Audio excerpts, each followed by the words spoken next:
Hello, everybody.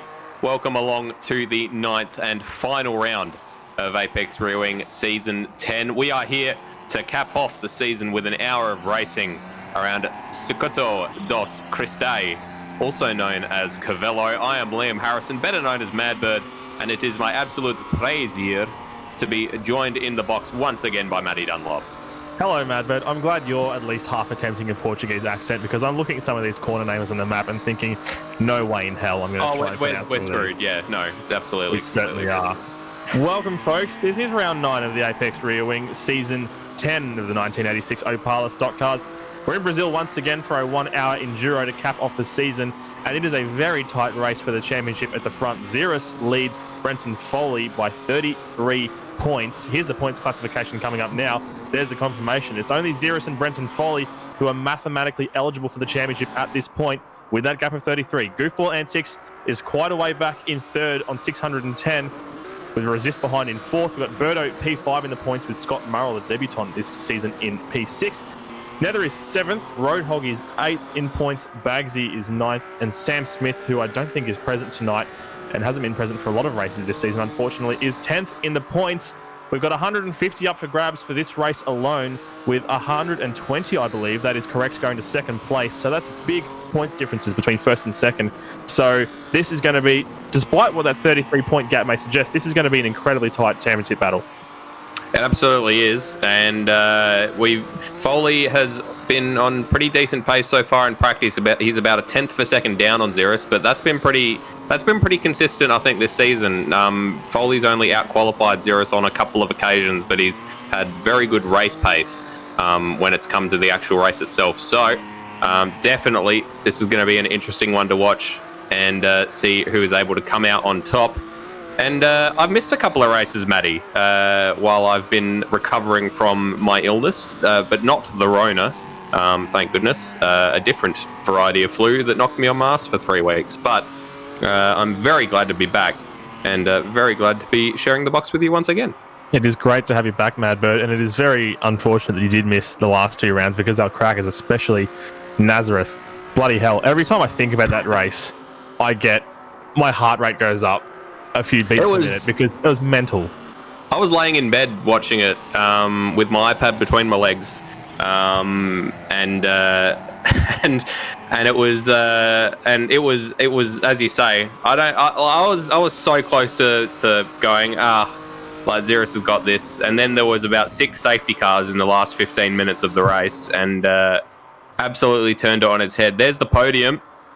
We won't be seeing our drivers stand up there because Automobilista isn't quite that smart, but it is actually still neat that there is a podium in the track. There's Bagsy. Not in the track? No, definitely nowhere near the track by the looks of it. His lap time is at 5 minutes 13, so he's been at it for a while. I'm not sure what he's trying to do. I think he's trying to slowly carve a hole through that fence, so I wish him the best of luck. He's got 7 minutes left in the practice session to do such a thing, so we'll see how he goes. He's actually facing backwards, so I'm beginning to wonder if there's a glitch happening with that car. Something's taking control that isn't him.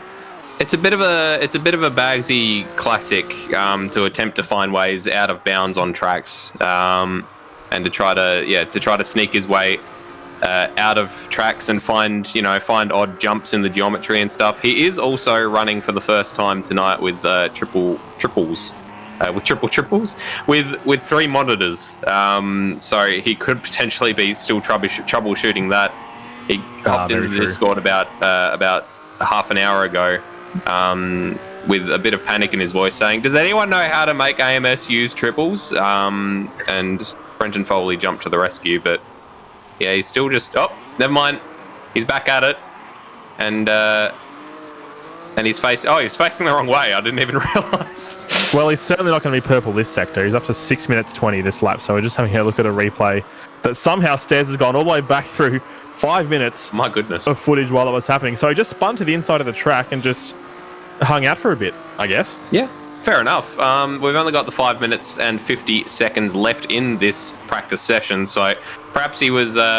We used to do Formula 1 Cody's, and a good friend of ours, Maurizio, at one stage pulled to the side of the track during a race and went to the toilet. And someone...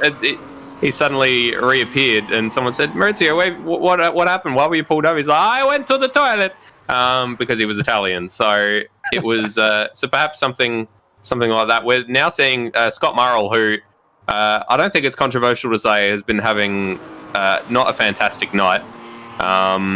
No, he's very much not enjoying this car and track combination. So he hasn't enjoyed this car since he started driving it. So it's a credit to see him out on track every week since then. But yeah, I think he's been especially struggling with this track, which is unfamiliar to me as well. So I don't blame him there.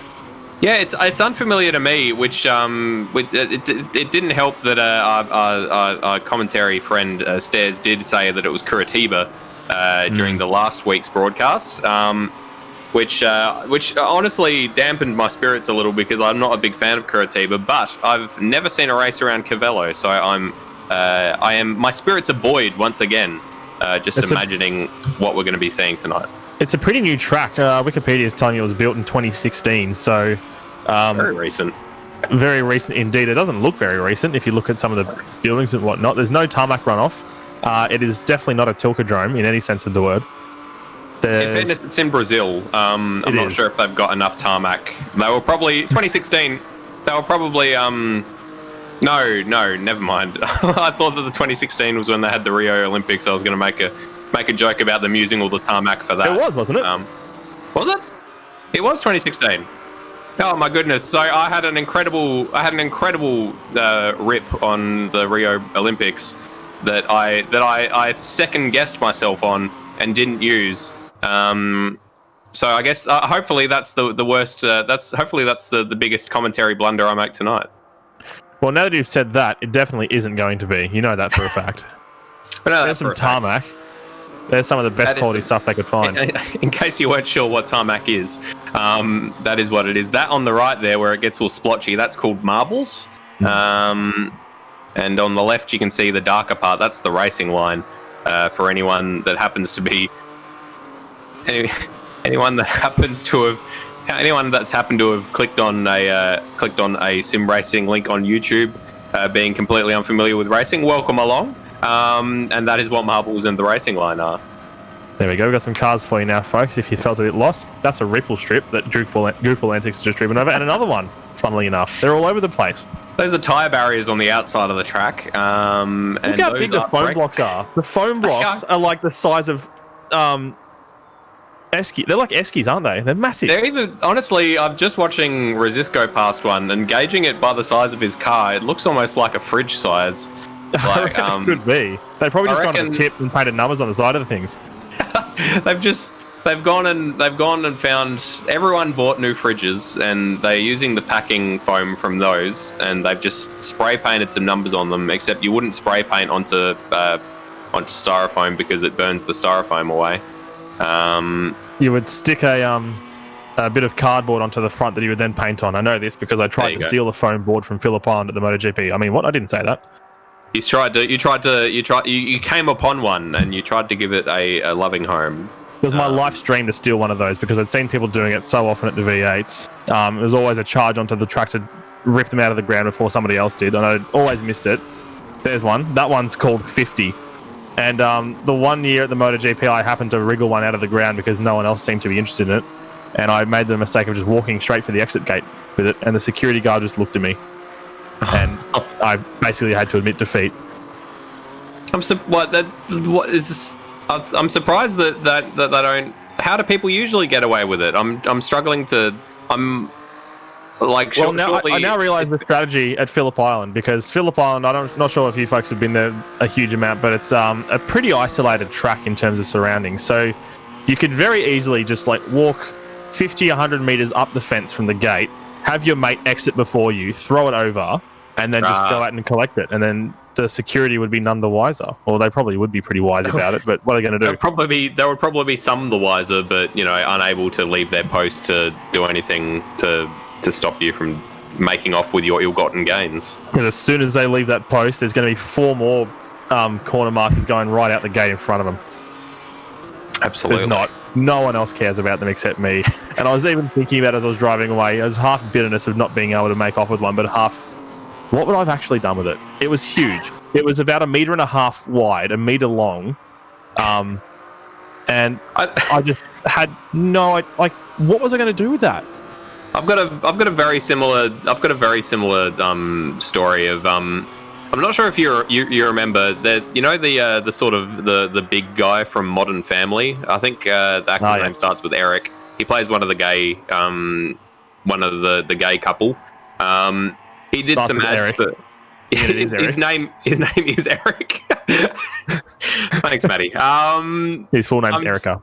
Eric. Starts with Eric, technically. My goodness. He did some ads for Big W some years ago, and there were these sort of big hanging banners all over Bunnings stores, all over Big W stores, of like, you know, Merry Christmas from this guy, and I was like, myself and my friend Aaron were big fans of Modern Family at the time. I was like, Aaron, what are you going to do if I get you one of them for Christmas? And he's just like, I've got no idea what I'd do with it. And so, being the sook I am, I asked my mum if she wouldn't mind, as we see Resist have an absolutely colossal accident, but he appears to still be in one piece. As we were also Lewis in the chat just saying, go Nether, go Harms, #Rhodium. I asked my mum if she wouldn't mind going to Big W and asking if she could have one. And probably because she looked like a lost, confused lady asking if she could have one of the banners for her idiot son, they said yes and gave it to her. And so it's, I believe it's still at my friend Aaron's brother's house, tucked away in a cupboard, because I gave it to him and he never knew what to do with it, as he had warned me. So I think you've probably dodged a bullet, to be honest, by not getting it, because it would probably just sit in a cupboard somewhere and you would never look at it. You'd never get any joy from it other than the fact that you have it. So I think the story of it being stolen from you by a security guard is probably a better gift than had you actually stolen it. I think so. I got photos of me, I got Snapchats of me trying to make off with it, so there's at least some evidence of an attempt, so I'm happy with that. There was an attempt. There was indeed. So we have ticked over into our qualifying session here. Don't pay any attention to that timer in the top left that says it's going to be going for 45 minutes. That's just to give us a bit of wiggle room. First car out on track should be Rhodey, and indeed it is. He's just exiting his pits now, so he's waited well and truly until the lights have gone green, and he will be exiting to begin his warm-up lap. It's a pretty long lap here. It's 4.4 kilometers, but it's not a particularly quick track here, especially not in these cars. And we were seeing lap times around the 2-minute 2 mark, probably 2-minute 2.5 is what we were seeing in practice. So not going to be ridiculously fast. So it's going to take me a lot of learning to figure out where he is on the track at any one point. We're on board with him now. He's running up the Adios Mamae straight. That was my best attempt at that. I'm not sure what track map. Adios Mamae means goodbye, mum. Like, in which case, why is there a corner named that? Well, I'm going to have to look that up in Google Translate now. Adios Mamae. But yes, you're correct. About we were having the quickest time was by Ziras, which was a 2:01.8. Rhodey's best effort in his 25 laps during practice was a 2:10.6. So a fair bit of spread there in the results, and I guess we'll have to wait and see what he's able to pull out. It is quite a long lap, as you said. I think it's a lot of corners. Like looking at the track map, there are a lot of corners around this circuit, and being a Brazilian stock car circuit, it's all the corners kind of look the same, but none of them are the same, if that makes sense. Yeah, there's not a huge amount of landmarks around that can help us distinguish where the cars are at any one point. He's going through turn 12 at the moment into Gamea 1 and 2. And it turns out Adios Mamae does exactly mean goodbye mum. So that's what the name of that straight is, and I have no idea why it's named as such, but I'm more than happy to roll with it. I like to I've upset myself. I was going to say I hope that it is not called that because a mother stumbled out onto track and was hit by a racing car. That would be quite grim. What an awful tribute that would be. What an awful tribute. That's a very good point. They probably wouldn't do that. And I'm not sure what Gamea 1 and 2 means. I think twin. twins? Twin 1 and Twin 2. Yeah. Oh, okay. That would make sense since they're two left-hand corners, one after the other. We've also got Curvelo 1, 2, 3, and etc., which I'm guessing is just turn. And at the very tippity top, we've got Norte 12. I'm not sure if North. Yeah, what? North. So that particular corner is called North 12, which seems like an odd decision. But this is a track that has Goodbye Mum as the name of a straight. So maybe maybe it's just you go so fast down it, it's like you're running away from living with your parents for the first time. Goodbye Mum, no hands. So while we've been waffling on, Rhodey's begun his lap, and he's now about 57 seconds into it. He certainly is, and he's just gone through the Ferradura, which translates to horseshoe, which makes sense because it's a bit of a long hairpin. On his way down to turn 8 now into the long sweeping Anzol right-hander here. Long steady state corner is a good challenge for the suspension setup and the drivers themselves, and he'll be making his way down this hill into Cauda da Oncha, which I don't know what that means. I'm not even going to try and translate, but this is a really fun little corner here by the looks of it because you've got this long sweeping left to go straight into that right-hand kink. Which has real potential to upset the car if not set up in the right way, if not having that point in the right direction with the weight balance. 126.779 was the sector split there as he goes through Twin 1 and 2. And this is the boomerang. I know how to say that word. That's always handy. And we've got one more back straight. There's like 3 back straights on this bloody track. There's way too many. It's turn 16 will be the second last corner, and he's gone wide. He has indeed. So that's into it's quite Australian looking, the dust. It's very red, that iron-rich soil as he comes out of the last corner, which is called Curvelo. Elbow, that means. Oh, there you go. And he crosses the line with a 2:08.8. So he improves on his practice time by almost 2 seconds. So that's a pretty decent effort there for Rhodey. Just for your own benefit, Maddie, and for our viewers' benefit, obviously, Oncha means jaguar. So I'm not sure what Cauda da means, but Oncha means jaguar. So Google Translate is telling me it means jaguar hail, but Tail of the jaguar is what I'm getting. Tail of the jaguar. Ooh, I like that. Spicy. These are some very, very dramatic corner names. No Brooklands or, Brooklands or Lesmo. Maggots. But tail of the jaguar. Sounds like something that like you do in a fantasy RPG. I think my favorite corner name anywhere in the world is at a track in Utah. I don't remember what it's called at the moment. I think it's called Utah Motorsport Campus. And it's one of those tracks that has way too many corners. It's like a big 7-kilometer thing. And every single one of these bends has its own weird name. I've forgotten how many great names are on this track. We'll get back to Bagsy's lap in a second. I'm just having a look here. We've got Scream, Knockout, Demon, Devil, Diablo, Indecision are 4 corners right after each other in a complex. Fast, Faster, and then into a sudden left-hander called Gotcha. followed by Maybe You'll Make It. And then you go through Agony and Ecstasy.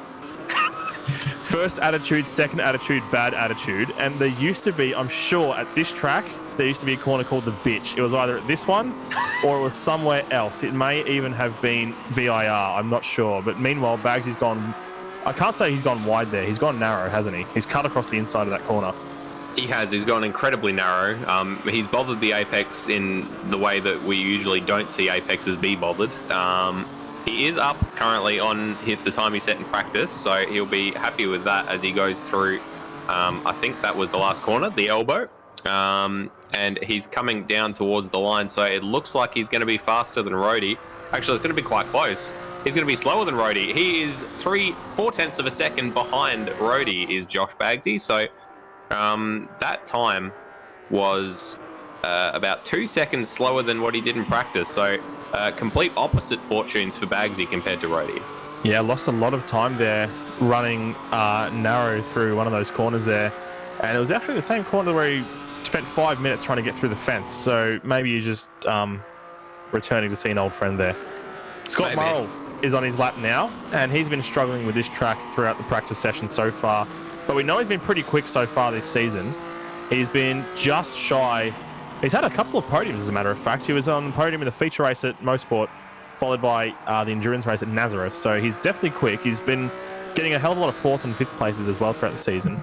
But he's up at almost a whole second through the first sector split. So it's a pretty good showing so far. It's pretty good showing. I think he's been quick enough. It's just he's struggling to find consistency around here. He seems to be tipping it off the track every other lap. So he actually got DSQ'd at the end of the practice session as he goes very deep there and has to cut across the grass of the second part of that particular corner. But it doesn't look like it's cost him too much time. Should be coming up towards the second sector split any moment now. And indeed he is, as he goes through the tail of the Jaguar. What an incredible name. And through the second sector split, he's now 1.7 seconds up. So definitely gaining time hand over fist as he gets a bit of a lock up there. Yeah, great pace from him so far. He's looking a little bit wobbly as he goes through the boomerang, which he's doing now. And that must have been through Twin 2 that he was getting a bit wobbly. So this track looks to be a little bit slippery because I've seen a few guys sliding around the place at various points, and various drivers indeed as well. So Scott Murrell having a big moment there through the elbow. So that's going to cost him a huge amount of pace going down this massive front straight. The exit from that elbow corner is so important, and it's going to really impact his time. He'll still be up, I'm sure. It was going to be a 2 minutes 6.019. He's up 2.8 seconds, so he found 1.1 seconds in the final sector alone. Jesus, that is a decent lap, considering that he's definitely struggling for pace out there. Turn our eyes now to Netherelmian, who was 7th fastest in, 8th fastest even during practice with a 2:05.2. So see if he can improve on that. He's been a bit unlucky, Nether, the last couple of races. He's been in pretty decent positions, and then through no fault of his own, really, he's been taken out by other people's dramas. So let's cross fingers that he has a nice, clean race tonight for himself. He was on track for a win at the endurance race at Nazareth a couple of weeks ago. He had the strategy down pat, he said, and then when the red flag came out due to the AMS being AMS issue, it reset everyone's strategy basically, and he's 0.000 equal time to Scott Murrell through the first sector. So that is as close as it gets in terms of pace. But it was green, so he must have been up in the 10,000th slot.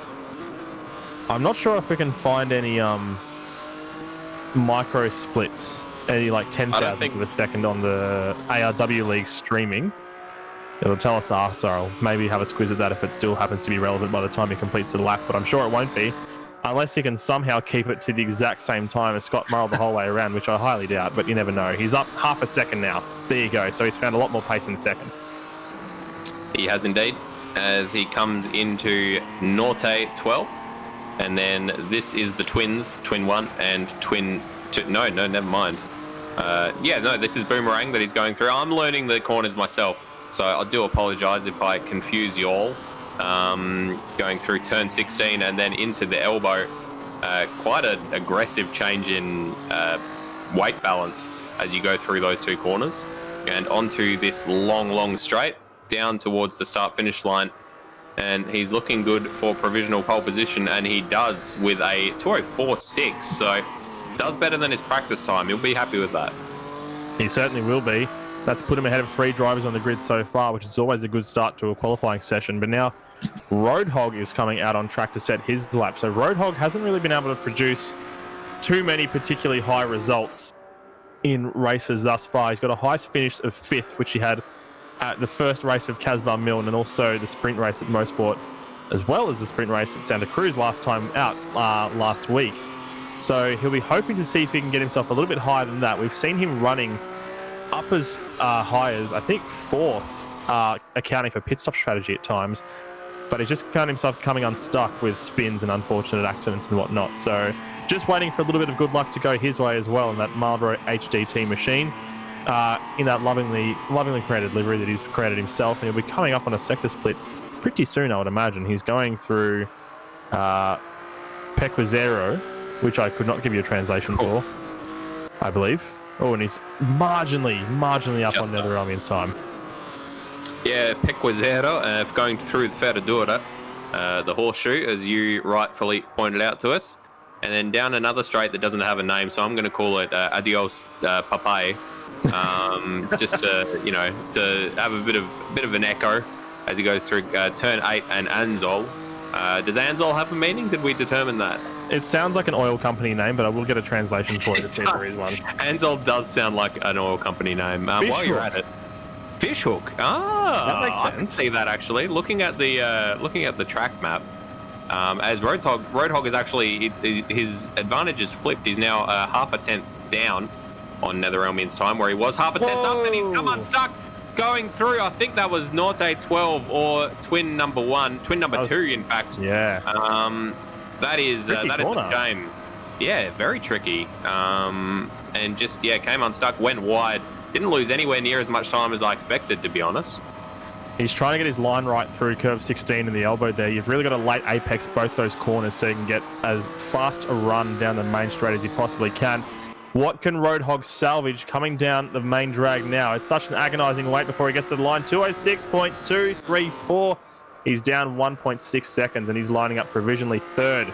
So Nether is still in first position as it stands at the moment, but now Resist is out on track, about to start his flying lap. He's coming to that tight right-hander at curve 1, followed by a long double apex that we have at curve 2. So it starts with this very tight left-hander, very reminiscent of the, I don't know what you call it, it's the run into the Wellington Straight at Silverstone. Abbey? What it reminds me of. Yeah, I'm not sure. I want to say it's Abbey. I think Abbey's turn 1, but I'll just double check that.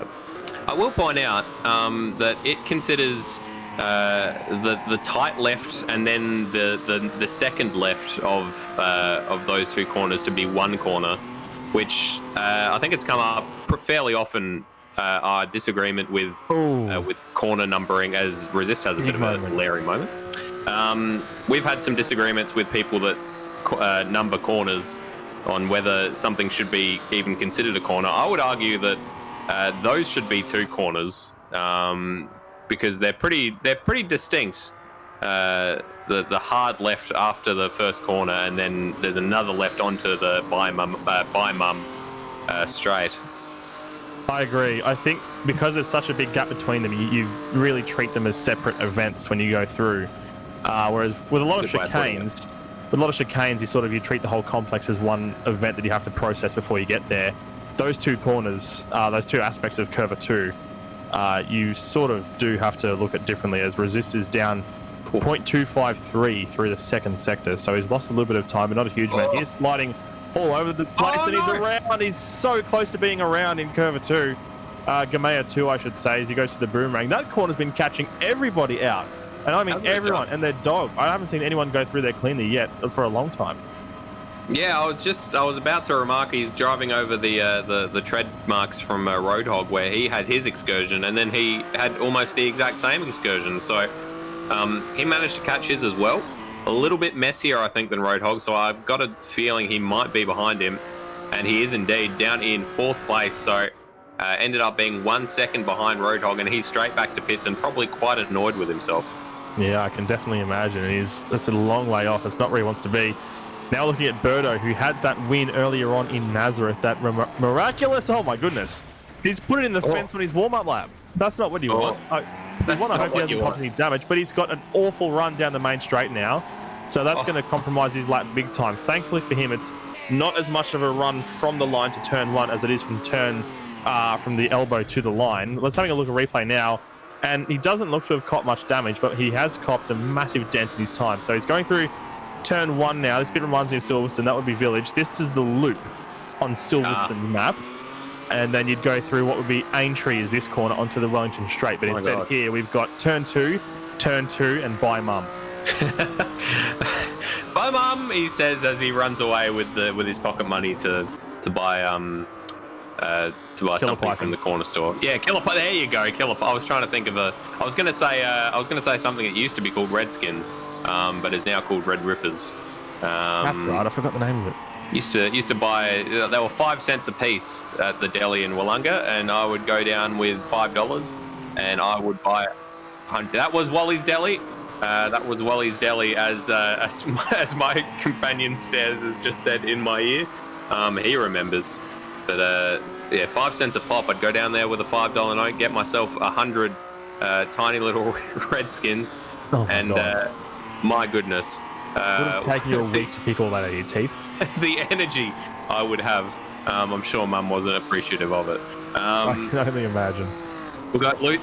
Bye, Mum. We've got Lewis Wedding in the chat saying #Netherodium. At this stage, not looking unlikely. He's doing very well for himself at the top there. Birdo's going to be kicking himself about that mistake he made before the lap started because he's been down half a second in the first 2 sectors. He's been consistently paced through the second sector on Nether's time, so he's definitely as fast as him, but he just cost himself that much. So let's see what he can do to recover in the final sector. He did look pretty clean through Twin 2 in the boomerang. This is cover 16. He's trying to get himself a nice line through here. Very late apex. Very, very good job there. He hasn't spun into the wall this time either. That's the run he was looking for to start the lap, and he's got it to finish the lap.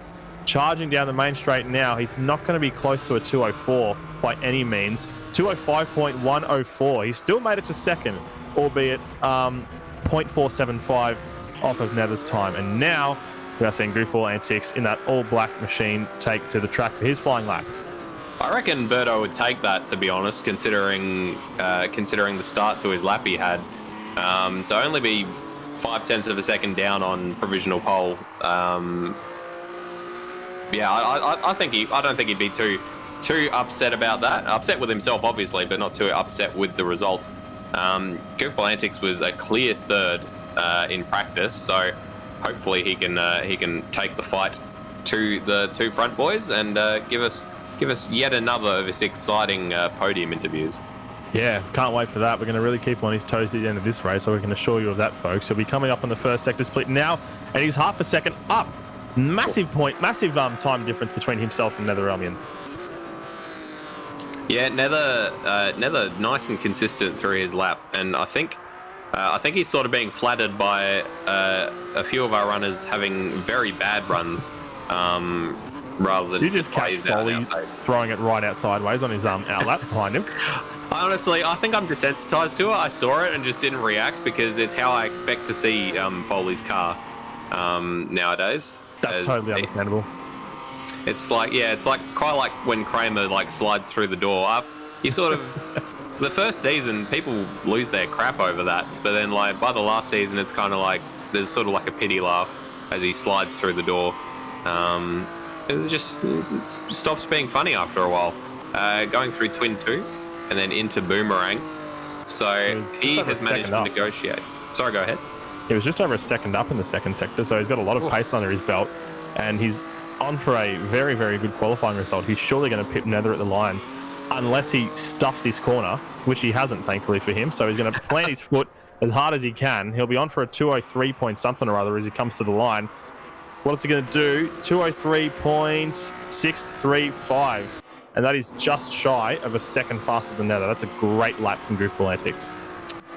We now turn our attention to Brenton Foley, who is our championship, one of our 2 championship challengers, himself and Ziras, who is the only man that was faster than him in practice by about 0.4 of a second. So Brenton Foley in practice managed to set a 202.2, Ziras with a 201.8. So Brenton Foley has managed to pull out a bit of a surprise packet in some of our qualifying sessions this season and pip Ziras at the post. I guess we'll have to wait and see if he's able to do that on this occasion.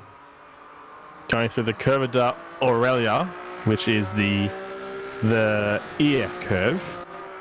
0.3 of a second up in the first sector split, so even more pace from Brenton Foley. Not to be confused with the Esta Cabeza, which comes before turn 4, which is the S's of the head. I've got no idea where those 2 analogies come from because I'm looking at the track map in front of me and I just cannot see a head or an ear in what looks to be regular 90-degree corners. I guess it's sort of, if you look at that entire sequence from Esta Cabeza to Curva de Aurelia, as Brenton Foley has a bit of a messy moment, but doesn't look like he's lost too much time. If you look at that whole sort of complex, it kind of looks like if you're looking at someone's ear from the side, it's got a sort of the inside contours of the ear, kind of. That's the only thing I think of. So S's of the head. So you you come onto the straight. You say, "Bye, Mum. I'm going to S's of the head," and yeah, that sounds like a euphemism for something that you don't want your son doing. Well, he was 8/10 up in the second sector split. He's got a lap on here. We can't forget that, of course. He's onto the main straight. Very neat and tidy late apex through the last corner, which is exactly what you want. Keeping it nice and snug to the right-hand side line there. He'll be coming to the line. It's going to be 202. 201.828. What a lap. What final sector from Brenton Foley. He found a whole second in that final sector. Great lap. What can Ziras do in response? So he's matched what Ziras was able to do in practice. Ziras doing 35 laps of practice to get that time. So wonder if Ziras just had a little bit of extra in hand that he can now unleash. And pip that pole position back again, but very, very strong qualifying pace there from Brenton Foley. Don't forget, big moment there from Ziras. A lot of wheel spin and sliding there. Don't forget he made a mistake in qualifying last time out in Santa Cruz for the sprint race and put him right near the back of the field. Didn't seem to affect him too much because he still won the race, and he's up so marginally. 0.076 is the gap through the first sector for Ziras. He's up, but only just. He is only just up as he goes through Ferradura, and then a little bit sideways on the exit, dips a tire in the grass, and down on towards Curvelo B and the fish hook, and it looks all neat and tidy through there. He's so close to touching the grass at the apexes of some of these corners. I'm expecting him to flip it off at any moment, but he's not at the moment. Goes through tail of the Jaguar. And gets a little bit hairy on the exit, yeah. I haven't seen a split yet. He should be up to one pretty soon, or unless he's already crossed it and we haven't seen. Did he get a track cut? I didn't see a sector split come up. Oh, he might have. We'll have to see what happens on the timing screen once he goes past, because we've got a little bit of a delay on the timing. When he crosses the line for the sector split, is he going to get a time down? No. He would have had one by now. So he's had a track cut. Oh, no. So Ziras with a track cut. He's going to complete his lap by the looks of it. Here at the last race of the season, the one that he needs to just get out the front and win. And he has not set a lap time for the endurance race. So that must have been, that must have been the barest of cuts. That did not look like much to me at all going through. I think it was tail of the Jaguar. Yes, it was. That he went through and got a little bit offline. Here it is. So you can see there. Fantastic replay skills from our producer Stairs. That's all four wheels over the white line for just the splittest of seconds. That's as close as you want to get, and geez, they really make it strict through that corner, but I guess everyone's going to want to throw it across the apex through that very tight right-hand kink there, so they've got to police it hard, and that means Ziras will be starting from the back of the grid. He's got his championship challenge defense off to the worst possible start here in the final round. Brenton Foley, 33 points behind in the championship. The only one who can mount a challenge is on the pole. Let's have another look. Oh, it's so marginal. I reckon he's in there by half a tread. Yeah, that is absolutely that is a bee's dick in commentary terms. If that is indeed where he got the track cut, and that I didn't see anywhere else where he looked like he went out of bounds on the track. So this is...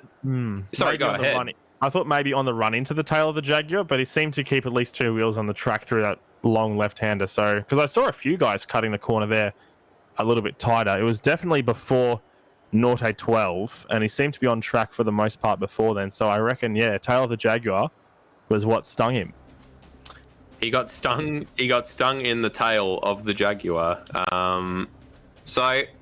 Well, this about set up about as good as it can be for the championship decider. We've got Ziras starting at the back of the grid, and we've got Brenton Foley starting on pole.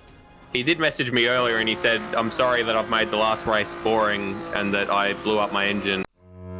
Well, it's been an exciting... Hello, with me. Suddenly had footage of Matty Dunlop's chest in in a vest. It happened. It happened. It happens. You know, sometimes you close your eyes and you just see Matty Dunlop's chest. Sleep paralysis, but it's me burning my mouth on a hot chocolate that's been poured straight out of the kettle. Somehow managing to sound surprised by it. So Ziras starting at the back of the grid, Brenton Foley starting at the front of the grid, and he did tell me earlier on this evening, Brenton Foley, that he's pretty sure that it's over and done with, but he's still going to get out there and do his best, and he's done that during qualifying, and it's given us something to look forward to, Matty. It certainly has, and I just want to acknowledge the brief half-a-second shot that Stairs gave us of just nothing but tarmac there, and then quickly moved away from it like he thought we weren't going to notice. I definitely did. Yep. But we gotta pay him back for the fact that he just showed everyone, 2 seconds of your chest, apropos of nothing. So I'm sure he'll find something to get us back with later on. So Brenton Foley currently behind in the point standings, Matty, and I believe that you have worked out what needs to happen in order for him to win the championship, or what needs to happen for Ziras to win the championship. So Brenton Foley has to finish this race to have any chance of even being remotely close to scoring points. So I've got all sorts of permutations here, and I think the easiest thing is going to be to run through them as they go along. But we'll just run through the couple of basic ones. So let's assume that Brenton Foley leads the race from pole position, is unchallenged at the front, and wins. As long as Ziras is no higher than third, Brenton Foley will become championship, because if Ziras wins or is second, he will have enough points to win the championship no matter what Brenton Foley does. So if Foley finishes first, Ziras has to be third or lower for Foley to get the title. If Foley is second, then Ziras has to be fourth or lower for Foley to get the title, and so on and so forth. But as positions change, we'll keep you updated on the permutations as they happen. Absolutely. So, I'm trying to think. We've got we've got a graphic up on screen. Just once again, bringing our attention to the absolute incompetence of people that number corners on racetracks, because Shoreline Drive, which if anything is one of the biggest corners in a motorsport, is not considered one. Which honestly, why would you even bother waking up in the morning? Well, there looks to be 2 lines there. Do they use a separate start and finish line at Long Beach?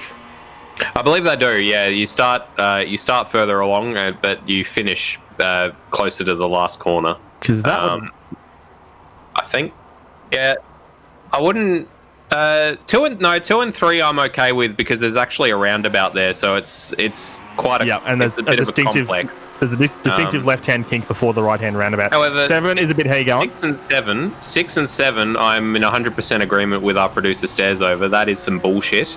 And honestly, someone needs to be fired over that. I like what we pick particular racetrack maps, and we just use them as if they're gospel. I'm sure that there are, in fact, I know that there are versions of every track that we've run. There are versions of track maps of every track that we've run so far this season that have completely different numbers of corners compared to the ones that we've used. So we're probably just picking the worst of the litter and then complaining about it. Complaining's always fun, isn't it, though? That's why we like to do it. We do. Oh my goodness. So that's a bit of a messy start to this warm-up session. I reckon we got quite a long race ahead of us, Matty. I reckon we might take a little break if you're okay with that. I could definitely use some time to refill my water bottle. Absolutely. I was thinking the exact same thing. So we will hop to a quick little break. Again, just showing you a little bit of our setup at Bathurst. For the Bathurst 1000 at Automobilista Supercars Championship a couple of months ago. Jesus, that's scary to think about. But we will be back in just a few moments, and we will be hydrated. Hello, everybody. Welcome backstage for the Automobilista Supercars Championship Bathurst 1000 stream, brought to you by Apex Rear Wing. This is just to give you a little look at our setup for the race today. So we've got our big main camera here, which is shooting our desk there. So that's when we're to camera, doing our little wrap-ups and stuff. That's where we're going to be. We've got these lovely green things, just sort of fake foliage to give us a bit of sound muffling, and also some very classy flamingo designs. We've got James behind the camera. currently filming me as I'm speaking. Over here, we've got Stairs currently doing something very important before the stream begins. And indeed, he's got some gaffer tape, so we won't interrupt him. But if you just come over here, you can see the enormous setup that we have. We've got 4 monitors, one of which is a TV, on which you can see Maddie Dunlop and Josh Bagsy. Bagsy's currently completing a Rubik's Cube, so you can see we're intelligent and talented here at Apex Rear Wing. So we've got 3 keyboards. We have got 3 mice. We have got a switcher. We have got 4 monitors. We're going to have 3 computers running. If you just come down here really quick, you can see we've got 1 computer over here. And then we've got another one here. And then we've got a 3rd one over here. So lots and lots of technology back here. The 21st century, isn't it? So, and then through this door over here, if you just have we probably don't need to go in there, but if you just pop over here, James, and just have a sneaky peek through there, you'll be able to see that is our Card FX bunker, where we've got Michael Zalavari doing some very important work on the whiteboard. So that's just a quick little brief look at the backstage here for the Automobilista Supercars Championship Bathurst 1000, and hope you've enjoyed. Nah, Lord of Mel. Hello, everybody. Welcome back to the warm-up session. We've got just 3 minutes left in this warm-up session before we get racing for an hour here at Curvelo, and they've been getting their sillies out of the way, going through the first couple of corners especially. I've got a full water bottle. I'm hoping Maddie does as well, and we're ready and raring to go, aren't we, Maddie?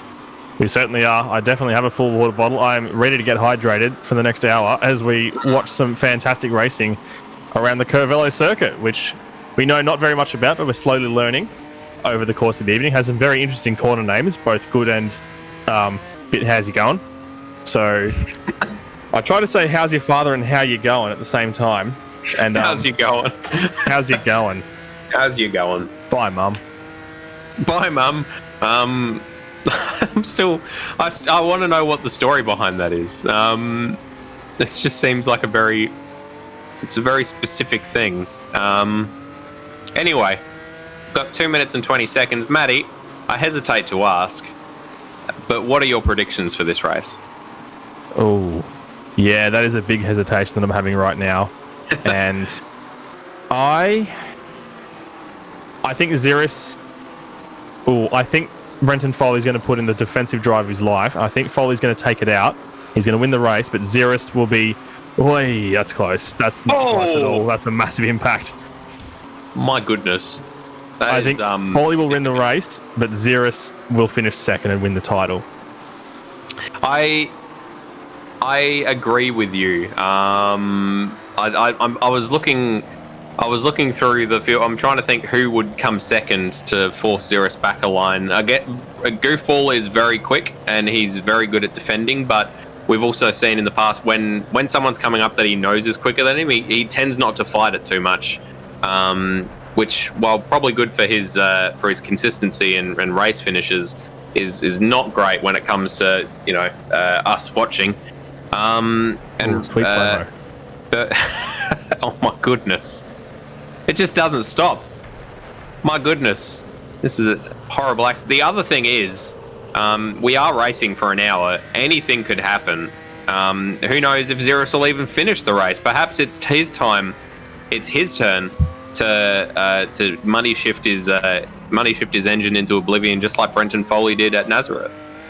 Yeah, that's definitely not what you want to happen at all, especially when you're 59 minutes into a race. Here's Scott Murrell sliding very dramatically through turn 1. That is sexy poetry. Slide. Oh.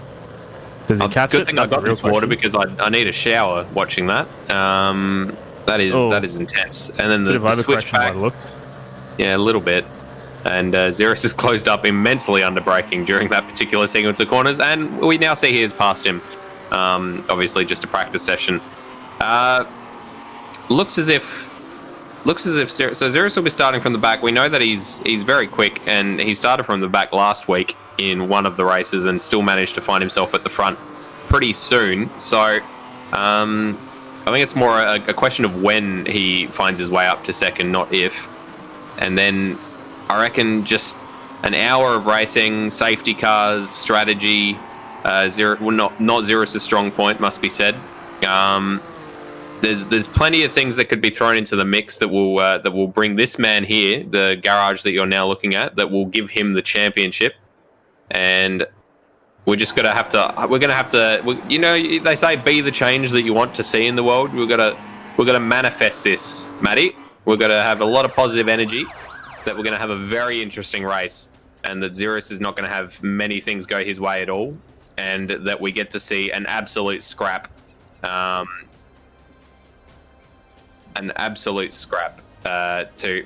the championship here. That's exactly right. I can't wait. Whatever happens, it's going to be an excellent race, and you can follow along at arwleague.liveraces.com to see all the live timing and results from tonight's action. You can also support us on patreon.com/Apex Rear Wing, because every dollar you can contribute helps. It takes a bit of money and a lot of effort to get these races up and running, and every bit of help you can give us is really appreciative. You can also subscribe while you're here watching on YouTube and hit that bell icon. Don't forget to like it as well to get all the updates on when Apex Rear Wing gets all sorts of racing action underway. That's it. And also hop on over onto our Facebook page, Apex Rear Wing on Facebook. Give us a like over there. We make sure we post all the links over there and various opinion pieces and tidbits. That was an interesting start to the warm-up lap from Brenton Foley. A little bit of opposite lock in his grid slot by the looks of it.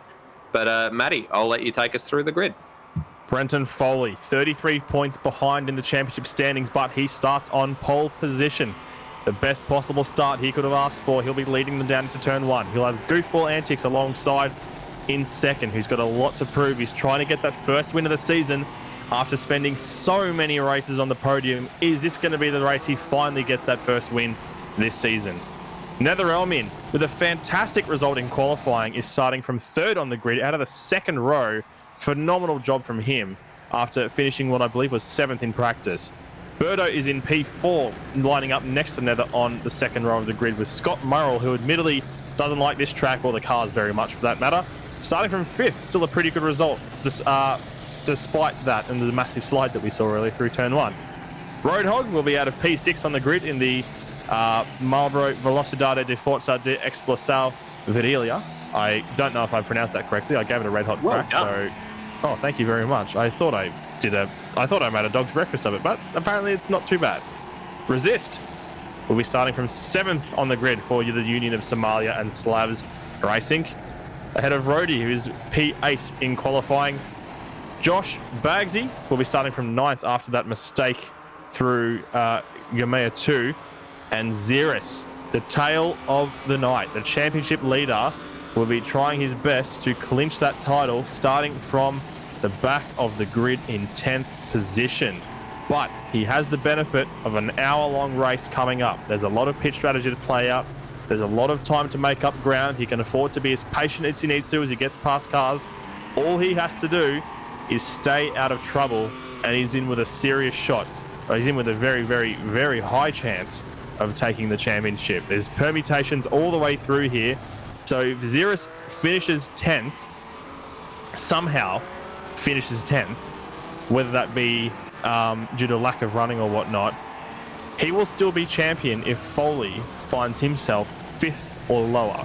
And if Ziras DNFs from the race, he will, if Ziras does not finish this race, doesn't score any points, then he could still win the championship if Foley is 11th or lower, which means that he would also have to DNF. I've just realized, because there are 10 cars in this field. It's very true. Before we get started, I've done some investigating on why the hell the straight is called Goodbye Mum. Oh, yes. And I've not found anything conclusive except the longest straight line is called Adeus Mame because it is 800 meters long. But it is still a mystery to me, the name given to the curves, the S of the head and curve of the ear. In addition, we have the Pequizero, the hook, the tail of the Jaguar, 3 rays, the twins, the boomerang and the elbow. This person who is in this article has also gone on to say the person who gave the names to these curves and straights is the same person who gives the names to the operations of the federal police. He amuses to himself. So I'm sure that would be a lot funnier if I was Brazilian. I understood the workings of the Brazilian federal police, but I'm not. So there we are, folks. We're all lining up on the grid, Madbird, and we are getting ready for the final race start of Apex Rear Wing Season 10. We absolutely are.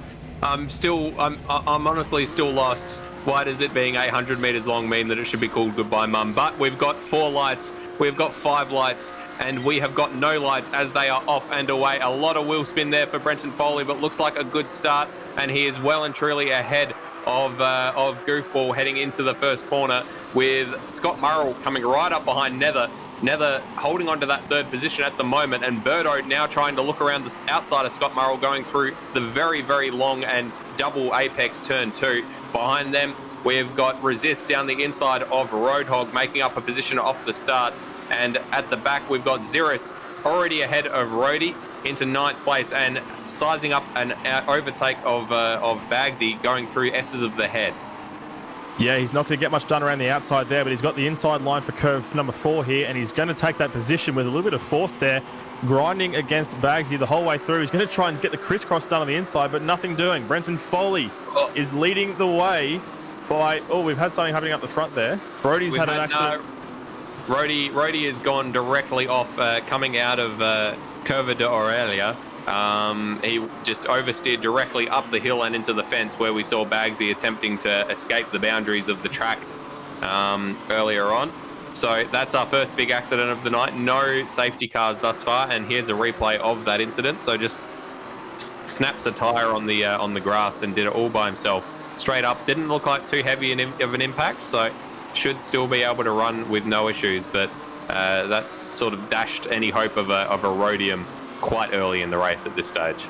Now, something to look out for is going to be track cuts as the race wears on. Just seeing a side-by-side battle here between Scott Murrell and Birdo, as Scott Murrell tries to go up the inside of Birdo, who's been forced to the outside of the track, and Resist is going to try and take advantage next to him as well. We're just looking at Brenton Foley. There's Birdo. He's managed to get himself back ahead of Resist, but now there's a fierce battle happening between himself, Resist, and Roadhog behind, and look who's looming in the background. Is that purple and green machine belonging to Ziras, looking to pick up the scraps of anything that happens between these drivers. And Ziras already challenging alongside Roadhog as he goes down the main straight to start lap number 2. And he's looked like he thought better of it and has tucked in behind Roadhog. Look at this train of cars. There's not much slipstream to be had in these, but they're trying to whore as much of it as they possibly can as they come down and into turn 1. And there is nothing doing there for Ziras, having to stay behind Roadhog the entire way, and he's going to have to attempt an overtake somewhere else around the racetrack. Birdo not having a good start so far in this race. He's only down 1 position, but he's being hounded from behind by Resist, Roadhog, and soon to be Ziras. Resist still holding onto that position ahead of Roadhog. Ziras trying to sneak down the inside, but he was gonna get his nose cut off if he attempted that. Now trying to go around the outside at turn 4, and then into turn of the ear, which is a very odd corner name to say. And heading on down towards Pequizero. Oh, and we've got Bagsy having almost the exact same accident as Rody, straight up the hill and into the fence. He's going to manage to hold on to that position. We do have yellow flags, but we don't have a safety car, and he has resumed his race. So 2 accidents in consecutive laps, almost identical. Yeah, he just took a lot more grass on the exit there. That was definitely not just catching one wheel. He caught all 4 and went right back to the inside there. So thankfully no safety car. This track definitely isn't as safety car happy as Nazareth was a couple of weeks ago, owing to its longer length and also a much greater amount of runoff that we have around here. But that corner that just went through that you saw there, the tail of the Jaguar, keep an eye on that, because we saw Ziras' track cut as he goes up the inside of Roadhog into Gamea 1, I believe that is, or possibly Gamea 2. I've lost track at this point. But Ziras, you got that track cut in qualifying, remember, of course. If you get, I think it is 4 track cuts during the race, you will receive a drive-through penalty. And this pit lane is so long. Scott Murrell's run wide there, and Birdo's going to try and take a spot around the outside through the elbow. They're going to be side-by-side on the exit. Scott Murrell's not going to have a very good run on the inside there, trying to defend, and Birdo's going to take that easily. Scott Murrell swoops back in behind to try and get the draft at the end of the straight, as Ziras is trying to do, and his brother Resist. Look at this, bump drafting all the way down the main straight. Yeah, these four are very much glued together, and Roadhog really hasn't dropped too far off the back of Ziras either. So if there's a little bit of a tangle up ahead, Roadhog's waiting there to snap up the scraps once again, as we've pretty much line astern from Birdo in 4th down through to Roadhog in 8th. We've got Resist running off the road just a little bit, which has allowed Ziras to get up the outside of him, coming down and into into S's of the head. But Resist doing very well to cover that off. And he's quite aggressive when it comes to defending against his brother, and fair enough too. And we love to see it. There's some excellent racing always between these two. That was a huge slide from Resist. I'm not sure if that was actually defending rather than just panicking as he went too hot into the corner, jumped on the anchors. And Ziras was so close to just tapping his rear end and sending him around. Thankfully didn't. Big lock up from Resist, and Ziras is going to try and sneak up the inside. He does. He's up into P6 now. That is not going to be enough yet. As it stands at the moment, Brenton Foley still is winning the championship, and Ziras is now hunting down Scott Murrell ahead for P5. Yeah, slow and steady. We are only 5.5 minutes into this race. Ziras is already up 4 positions. He only needs to make up 4 more in order to be in a championship winning position. And he is just slowly chipping away. He's not rushing. He's taking his time just like he did last week when he had to start from near the back. Nice and patient. No need to get involved in any scraps because much like Scott Murrell just ahead of you, half of the runners will probably make a mistake of their own when they see Ziras in their rearview mirror and throw themselves off the track. So he's just got to be patient and build up those positions. The important thing to look at here is the gap between Ziras and Goofball Antics, who is currently in 2nd position. That gap was around 6.1 seconds, if not 6 seconds at the start of the lap.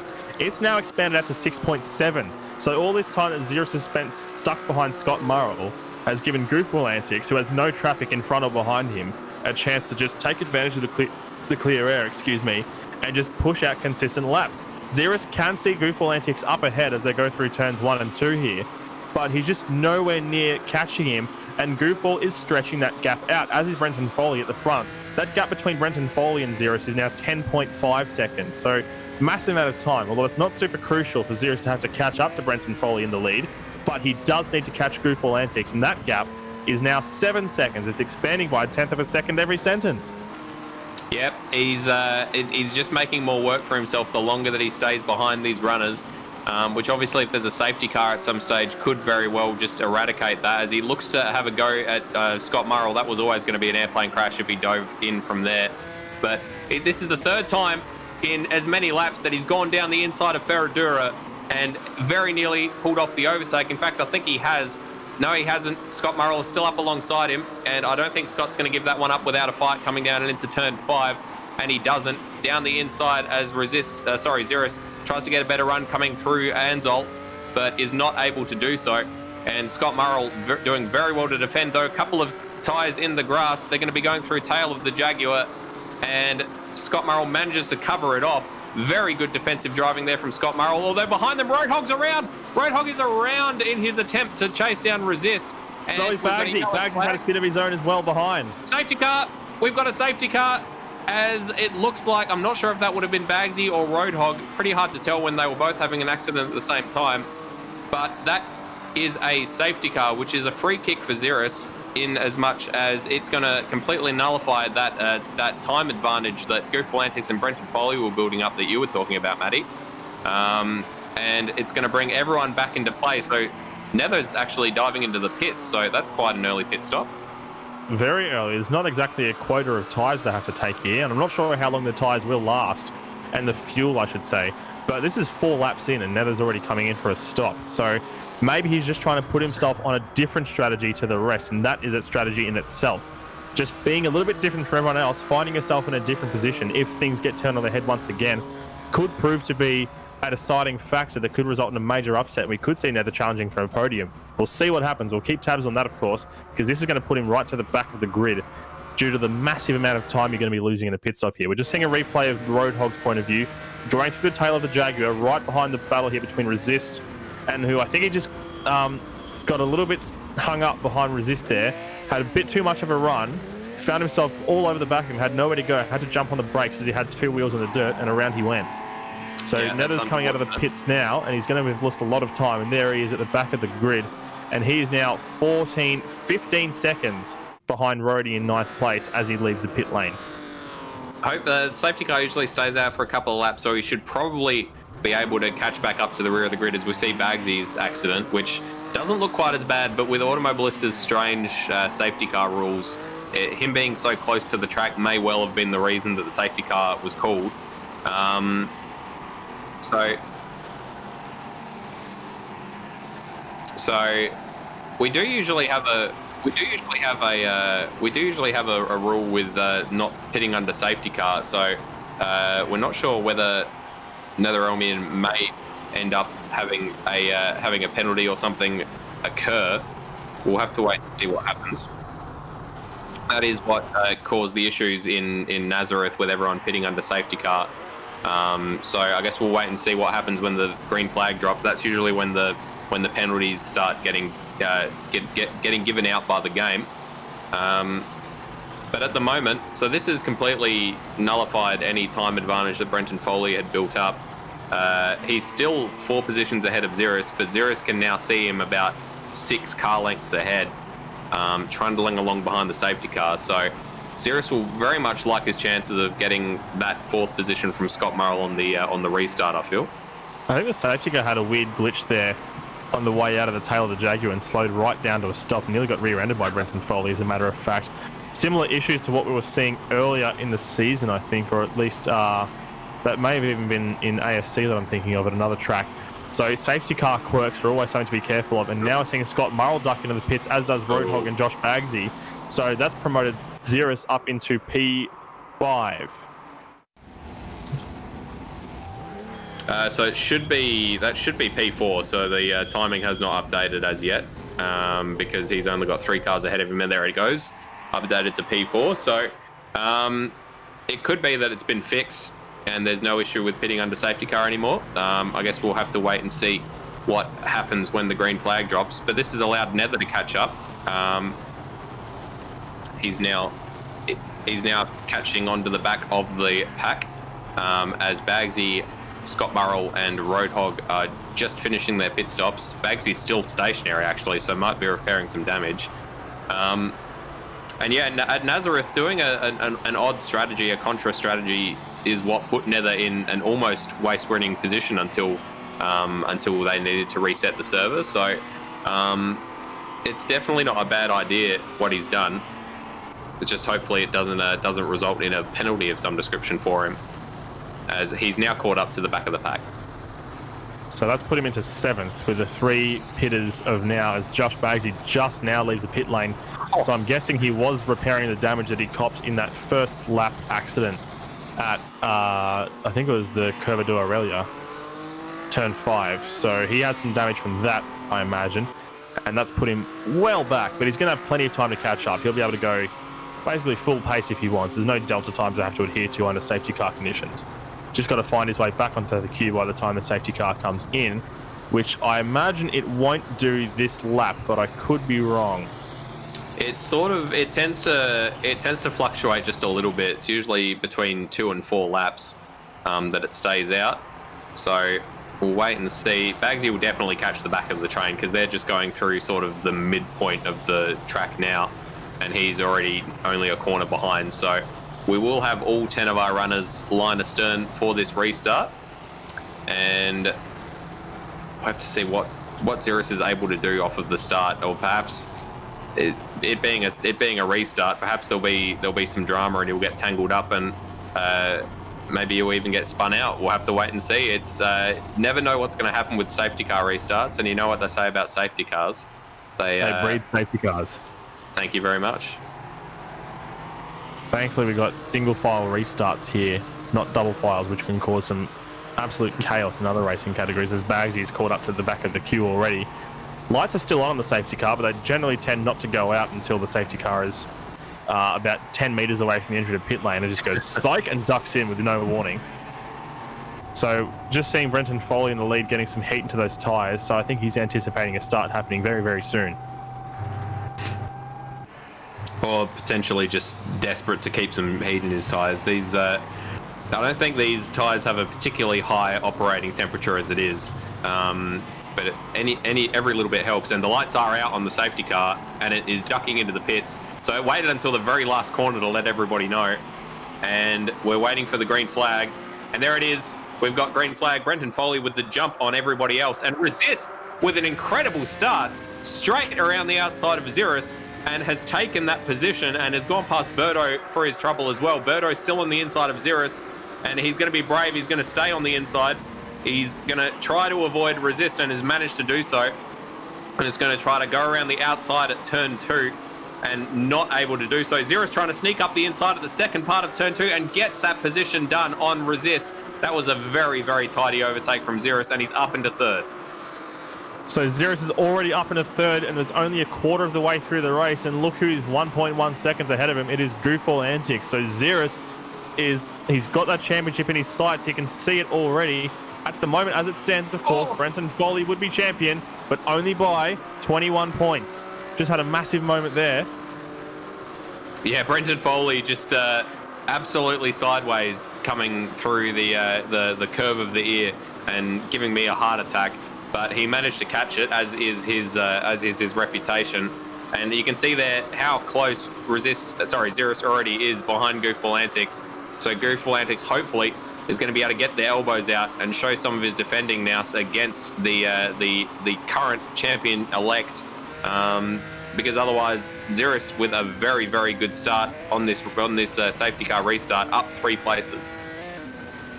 Brenton Foley's already pulled a gap of 2 seconds on this first lap alone, but doesn't matter how far he gets ahead of second place, if that's Ziras, is not going to mean much to him at all. As Goofball Antics goes quite wide there through Gamail 1. That probably is Nord A12, actually. I keep getting these left-handers confused up there because there's 3 of them in a row. It's one of those ones. It's in that section. But he got very, very wide, caught the dirt, was very lucky to keep it on the road and not lose any spots there to Ziras. But Ziras is all over him like a cheap suit right now.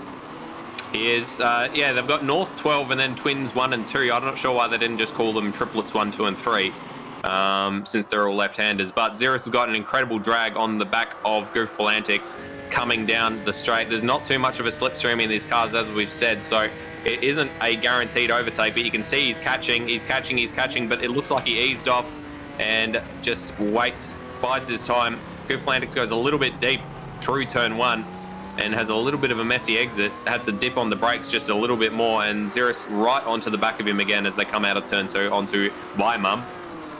Yeah, Ziras knows he can afford to be patient here. He's not putting anywhere near as much wear on his tyres as Goofball is doing in front of him. So Goofball is just defending for his life because he wants to hold on to this second, but he's not thinking about the long game, and he's run a little bit wide again. Lock the brakes going through curve 4 as they go into the Curvo de Aurelia, the curve of the ear, I believe that one is. He's still got Ziras all over the back of him, but he's holding him off bravely as they go through Precazero. This is Ziras' favourite passing opportunity coming up. Doesn't have a chance to get onto the inside of Goofball, though, as they go through the horseshoe. Big lock up though for Goofball as they go through the corner. I think you're entirely right. He is eating up his tyres trying to defend against Ziras, and he's doing a pretty decent job. Brenton Foley now out to a 2.7 second advantage over Ziras, and Ziras only 1 position away from being in the championship winning position of second as it stands tonight. It'll be such a close race as well. They go nice and neat and tidy through the tail of the Jaguar. And I've got to say, Goofball is doing a great job at the moment to defend, and it's costing Ziras valuable time.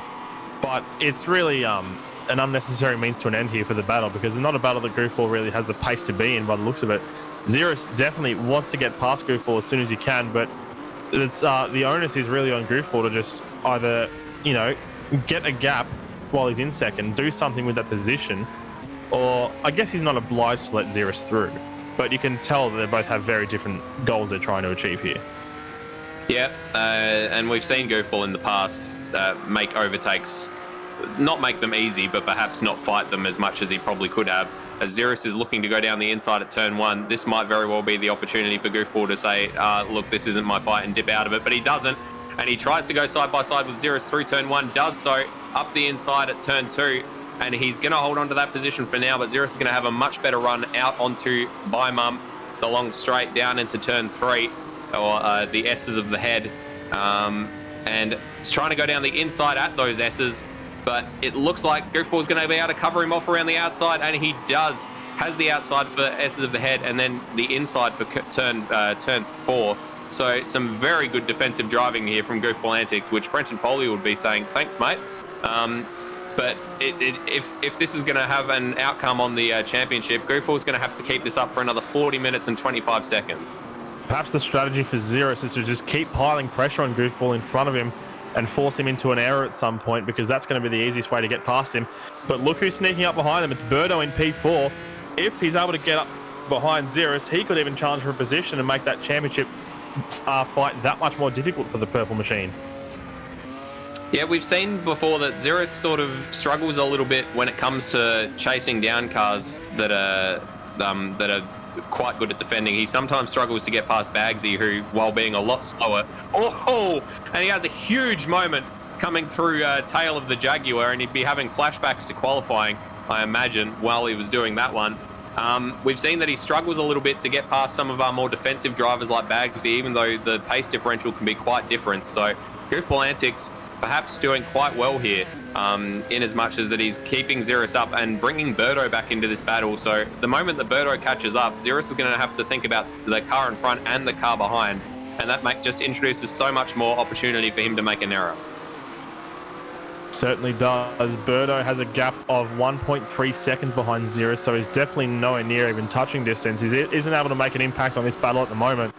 The gap between Ziras and Goofball Antics, you can see there, it's pretty much negligible at this point. But that draft really doesn't work on these cars, and this would be the ultimate track to test it out, because it's such a long main straight, but you just can't get much of a benefit from the draft because they're just bricks flying through the air with a little bit of a rear spoiler on the end. So you can't do much down the main straight. You just got to have a really good drive out of the final corner to be able to do much, and Ziras has good drive out of curve 2 as he goes down by Mum. There's a big lock-up in front. That is Brenton Foley, who's still leading by 3 and a bit seconds ahead, so he hasn't lost a huge amount of time. Goofball Antics, meanwhile, is having the drive of his life trying to keep Ziras behind him. He will be relishing this, I reckon. Ziras, as frustrated as he might be, he will be loving the opportunity to have to fight for a position quite as hard as he is. Now, is Goofball going to cover off the inside of Ferradura? Ziras isn't close enough to dive down the inside, as we saw him do 3 laps in a row to get 3 different positions. But Goofball doing a very good job to defend so far. I was just thinking, with that straight, imagine doing that in Formula 1 cars. You'd be past them before you cross the start-finish line. As Goofball has a very messy run through the tail of the Jaguar, I think that was. No, sorry, that was curve 8 and Anzol, or the fishhook. This is tail of the Jaguar, where we saw Ziras get his corner cut during qualifying. He gets a much tighter line, looks to go to the outside coming into Norte 12, but is not able to get anything done.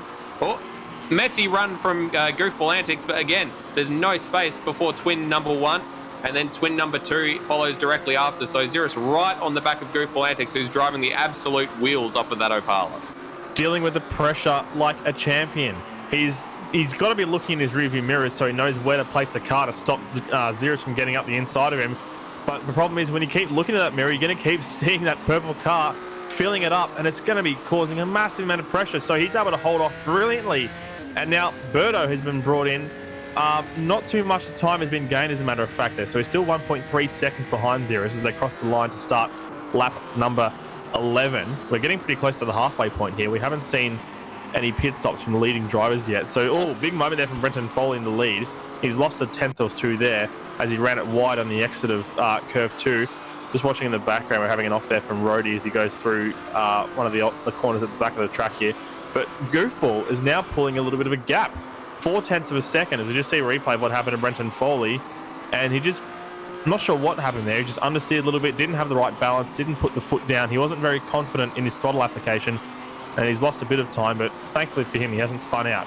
Ziras is now all over the back of Goofball once again, though. So Goofball does have pace in some parts of this track. You just got to be careful not to chew through those tyres as quickly as he seemed to be earlier on.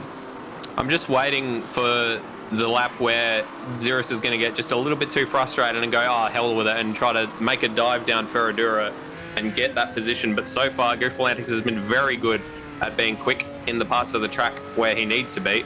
And as you said, the gap was about half a second as they came onto the start-finish line on this lap. So Goofball's somewhat erratic defensive driving is causing Ziras a lot of issues, Ziras with a very messy run through the inside of a tail of the Jaguar, and it's not going to work out for him. He's going to try to go around the outside at Norday 12 and then the Twins, but Goofball managing to hold on to it.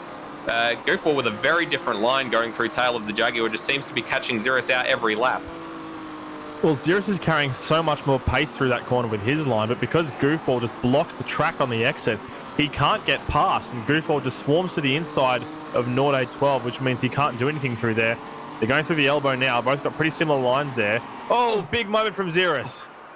This is starting to wear him out a little bit, I think. He's right on the back of Goofball Antics. You're going to see him creeping up closer as they come down this start-finish line, and it looks like this might be the opportunity that he has to go for the inside. No, just not quite long enough. As long as that straight is, he is not able to get the job done before turn 1, and Goofball Antics is able to put on a defensive line through turns 1 and 2 and hold on to that position as we near the 26-minute mark of this 1 hour race.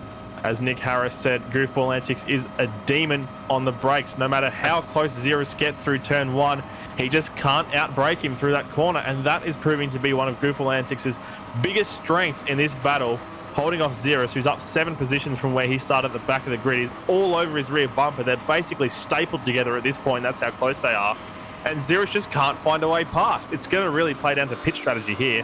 They both look to be on one-stoppers. You can't be going 26 minutes, 25 minutes into a race and not going for a 2-stop at this point, unless you're the blokes who have already come in, namely Nether, Scott Murrell, Josh Bagsy. I think somebody else came in as well. I've already forgotten who it was. It was Roadhog. I just remembered. So we've got... Oh! Goofball off! No! Goofball off! Goofball is off through curve 8 and Anzol, and that is a free kick for Ziras, who swoops on past and into second place. It was an incredible run from Goofball Antics to defend as long as he did, but it had to come unstuck eventually, and unfortunately, looks like he just bowled it wide going through turn 8 and had to cut across the inside of the fish hook. We're going to see a replay. And just missed the apex. Oh, you got a bit of a slide on going through the corner, and that gravel just kills your speed. If there had been gravel, if there'd been a tarmac runoff there, he probably could have skated across and been absolutely fine. But unfortunately, he's now 1.3 seconds behind Ziras, who is back in a championship winning position. Yeah, championship update. Provisionally, Ziras is winning by 3 points, and Goofball is in the pits. As is Birdo by the looks of it. So Goofball has used whatever was left on those tyres, I think, in that runoff, and has decided to get rid of them and fuel himself until the end? Question mark. We were told during practice session that a one-stop wasn't really possible. So it's getting incredibly close to a one-stop for Brenton Foley and Ziras. Nether has actually stopped already, as we said before. He's about 6 seconds behind the 2 leaders, but he is still he's still best placed on track in terms of he's already had a pit stop. He obviously won't be fueled to the end, but he is still going to be on similar strategy to Ziras and Brenton Foley when they end up pitting. Keep in mind the safety car gave all the drivers a really good opportunity to save fuel for what would have been about 6 or 7 minutes. So that's crucial, and that could have been the decisive factor that tipped people onto a one-stop strategy and allowed people like Goofball to stop earlier than the 30-minute mark. So we're not even down to 31 minutes yet, so he's stopped well before the half-race distance mark. So whether he thinks that's going to work for him or not, I'm not sure. Ziras is absolutely going for the one-stop no matter what, because he's still not on track at the moment. And this is really going to become interesting, because we're going to start seeing some very varied strategies towards the end of the race.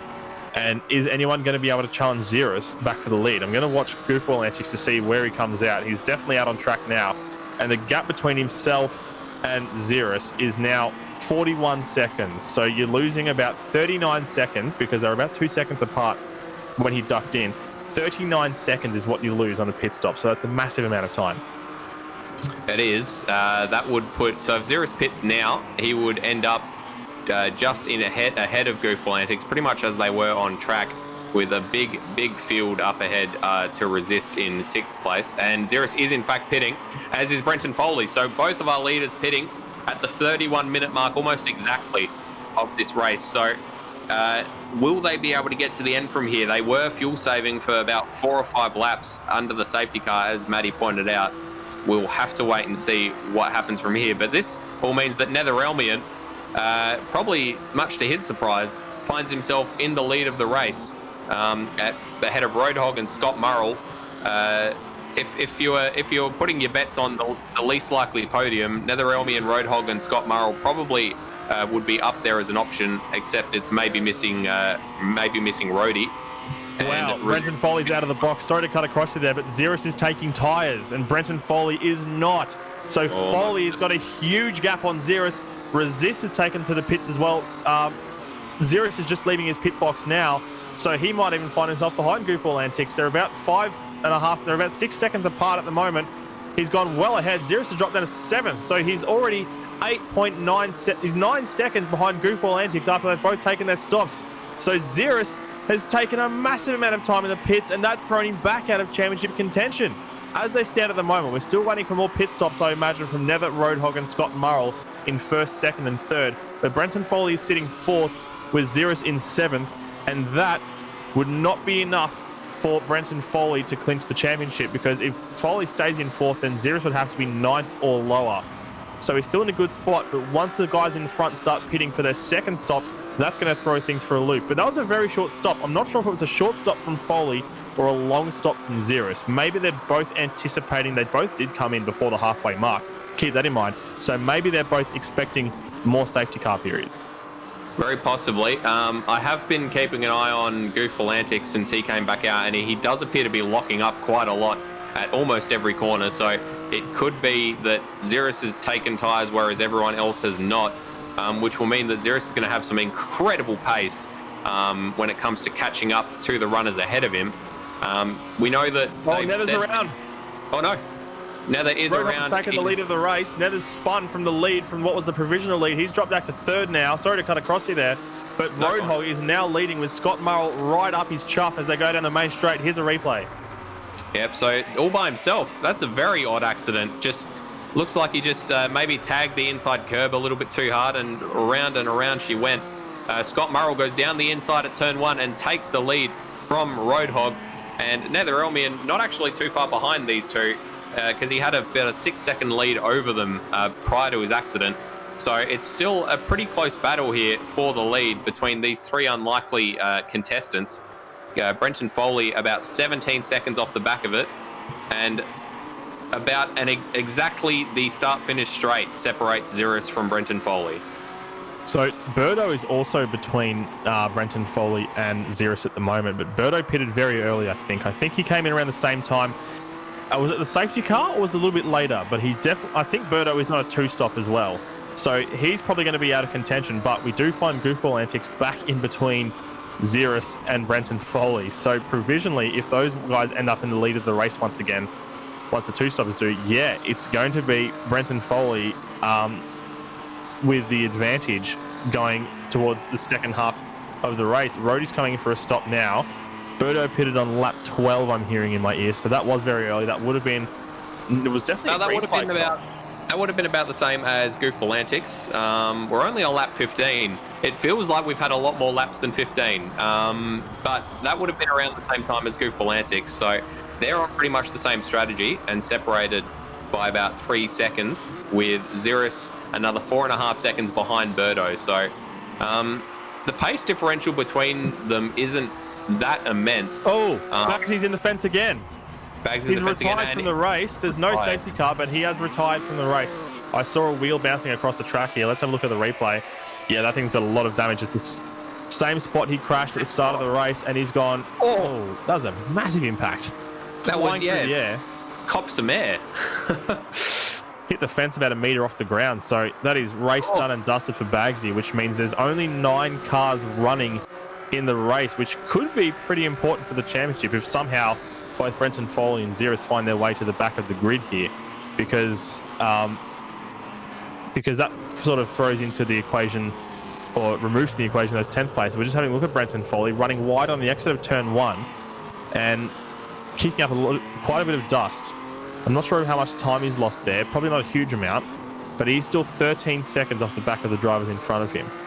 Birdo had a big accident. Well, not an accident. He ran very wide going through the twins, and that has allowed Ziras to catch right up to the back of him. I was about to say that Ziras' lap times aren't really that astounding compared to those ahead of him. He's just proved me wrong by knocking out a fastest lap of the race, a 2:01.4, which is faster than anything we saw in qualifying. And he is about 2 seconds faster than Birdo on the previous lap, and about 1 second faster than Brenton Foley on the previous lap. And Birdo's just bowled it wide there at the S's of the head, and that is a freebie for Ziras, who is through and into 6th place. Well, that's another wheel rolling across the track. I think that was Bagsy from earlier that Ziras nearly cleaned up. Is still sitting on the track. But you were talking about, speaking of tyres, you were talking about Ziras taking those fresh set and that he'd be on a massive amount of a pace difference. And you were just seeing that playing out in front of your eyes, folks. He's already got 1.3 seconds on Birdo, and he only passed him, 3 or 4 corners ago. He's got to chase down. So he's got a 5.1 second gap to Goofball now to chase down. It's been Scott Murrell. He's the race leader. He's off the track at the moment. He's back down into the 3rd position, which promotes Nether back up into 2nd. And Roadhog is leading this race once again. Let's have a look at a replay. Yep, so he just curved it wide there, and looked all tidy actually. And then sort of he did it to himself. I think that's the twins once again. It looked like he had it all. He had it all fixed up, and then he just sort of gave himself a tank slapper by overcorrecting a bit, and that has allowed Roadhog through and into the lead of this race by just a little bit. I'm not sure if you noticed, but there was a Mitsubishi Triton course car off the back of the track there on the other side of the fence that was somehow mounted sideways. It was either parked on an incline, or it had 2 very flat tyres and 2 very full tyres. But we'll probably catch that at some other point as the camera passes there. But meanwhile, Roadhog now has NetherRealm all over the back of him. There it is. I don't know what it's doing, but I wish it the best of luck. The best of luck. It is trying its best. I'll say it's really trying hard. Its best. Lord have mercy. Ziras 2 seconds faster than Goofball Antics on that previous lap. The gap is now down to 4 seconds between Ziras and Goofball Antics in 5th place, with Brenton Foley 13 seconds up the road. But he was actually about only 4 tenths faster. Nether's through into the lead once again, so easy come, easy go, and easy come back again for Nether. Getting himself back into the lead. They're actually coming up to lap Brody, who is well and truly down. Thought that was the safety car for a second, and I had a minor heart attack because I'm like, how did we miss that? But we didn't. We did not indeed. And only about 4 tenths of a second faster than Brenton Foley was Ziras on the last lap. So Brenton Foley just showing he knows how to drive on those very worn tyres. Goofball Antics struggling a bit more. Big moment there from Roadhog. Just got a little bit of wobble there. Now seeing Nether locking up big time, trying to get past Rody in front of him as lap traffic. They should be able to just dispatch him pretty easy as they go down the main straight. Being lap traffic, he should just pull over and let them pass because not really battling with him. He does so indeed. Very good driving there from Rody, and now NetherRealm has resumed his lead of the race. Let's see if he can make this strategy work for him. At the moment, if he pits again, he's only going to be in front of Resist. It's going to put him all the way down to 8th, and he is in, as is Roadhog. So is Scott Murrell going to chase them in? Yes, he is. That's going to put Brenton Foley back into the lead of the race. It is indeed. So that is Nether and Roadhog into the pits, along with Scott Murrell as well. So Brenton Foley back into the lead, which will promote Goofball Antics once he gets there into 2nd place. And right behind him, the gap now only 2.5 seconds is Ziras. Might even be less than 2.5 seconds. It is in fact 1.3 seconds as they cross the line. So Ziras chewing into that advantage, and at this rate, he's gonna have Goofball before the end of this lap, you would think. Surely, and Goofball's going to be powerless to stop it because he doesn't have really much left on those tyres at all. Running a little bit wide there. Nether has exited the pits first. He's got to jump on Scott Murrell, who's moved into 2nd in that battle with, I think that was Bagsy who was in there with him as well. No, that was Roadhog. Bagsy's DNF, of course, so he's definitely in the pit lane, I can say that much. He's just in his garage having a nap. And Roadhog has fallen to the back of that battle, so he's now down in 8th position, only ahead of Rody on track. So, meanwhile at the front, are we going to start seeing some more ultra defending from Goofball? We'll find out very shortly because the gap is... Oh, is he going to go for a pass now? He's going to have a look. And it's go time once again, folks. The race is on again. We've got 20 minutes left to go in the race. The gap is academic between these two, and Goofball Antics is on the defense once again. Yep. I just don't. Oh, and no, he's done it he's gone again. exactly the same place. Well, there's Exactly. the abridged version of what you saw earlier, folks. He decided I'll make my error on the first lap of defending this time around. But honestly, I think it was pretty much academic whether it was going to happen or not. Because Ziras has just got so much more pace on those fresh tyres that even if Goofy was doing all the defensive driving he liked, that I think even just the runoff of the last corner on fresh tyres would be so much stronger that Ziras would be able to get the job done. So, well, Ziras is once again championship elect in second place. Brenton Foley 11.5 seconds up the track from him. It's going to take an interesting occurrence at this rate to make Ziras not the champion. Maybe a safety car, maybe a track cut for Ziras. Who knows? They very well could need to pit again, depending on their fuel situation. They did pit before the halfway mark, but there were about 4 or 5 laps of running under safety car where they would have been saving fuel. So we will have to wait and see. As it looked like a very...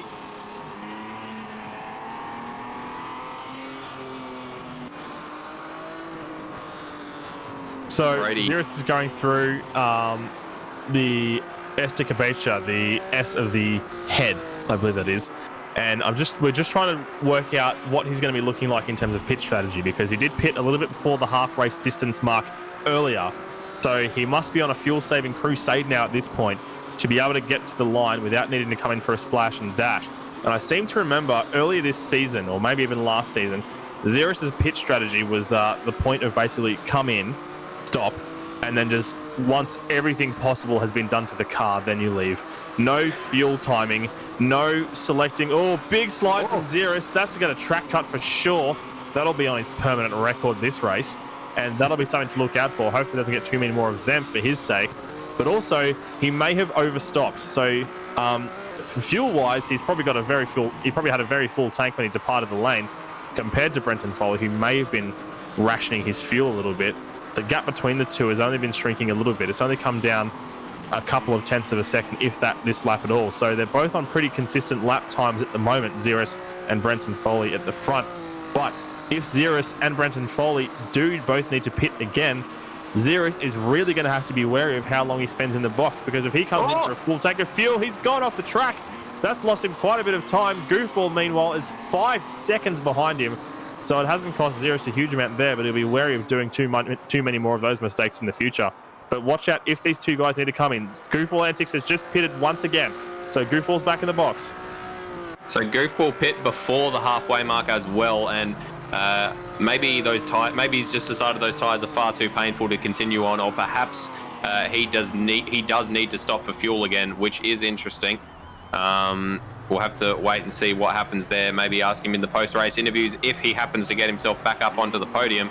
He's taking tyres, so he must have been absolutely skating all over the track there. So he had no chance of getting any fast laps in for the rest of the race unless he took some fresh boots. So that's going to put him well down the order, but he should have some pace under him. So let's see what he can do in the last 17 minutes of this race. But now we've got Brenton Foley leading with a gap of 11.8 seconds over Ziras, who is another 11.6 seconds in front of Birdo. So as it stands at the moment, Ziras will be champion by 3 points over Brenton Foley, but anything can happen, and it usually does. The frustrating thing for Brenton Foley is that Ziras can make as many mix-ups as he wants. He can he can go wide at every single corner. If he remains in second place, it does not matter how slow he is or how many mistakes he makes, unless, of course, one of them gives him a track cut penalty, which I believe is a drive-through penalty, which would actually be quite significant at this track, considering how long that start-finish straight is. But it must be frustrating hearing him go, oh, I've gone wide, but ultimately, it doesn't matter. Not that Ziras usually exclaims too much anyway. I'm more referring to past champion Stairs, who would scream if a stiff breeze hit his arm hairs, let alone going wide at any corner. As Ziras again with a bit of a messy run through turn 16, he's managed to pull it up okay. And every single lap he teases me because he has a very wide exit of the elbow, and it looks like he's going into the pits, but he isn't. And we're just watching this great battle. Yeah, sorry. Between Resist and Roadhog at the moment. I'm not sure if these guys are on the same strategy. I think Resist is on a 1-stopper, whereas Roadhog is definitely on a 2.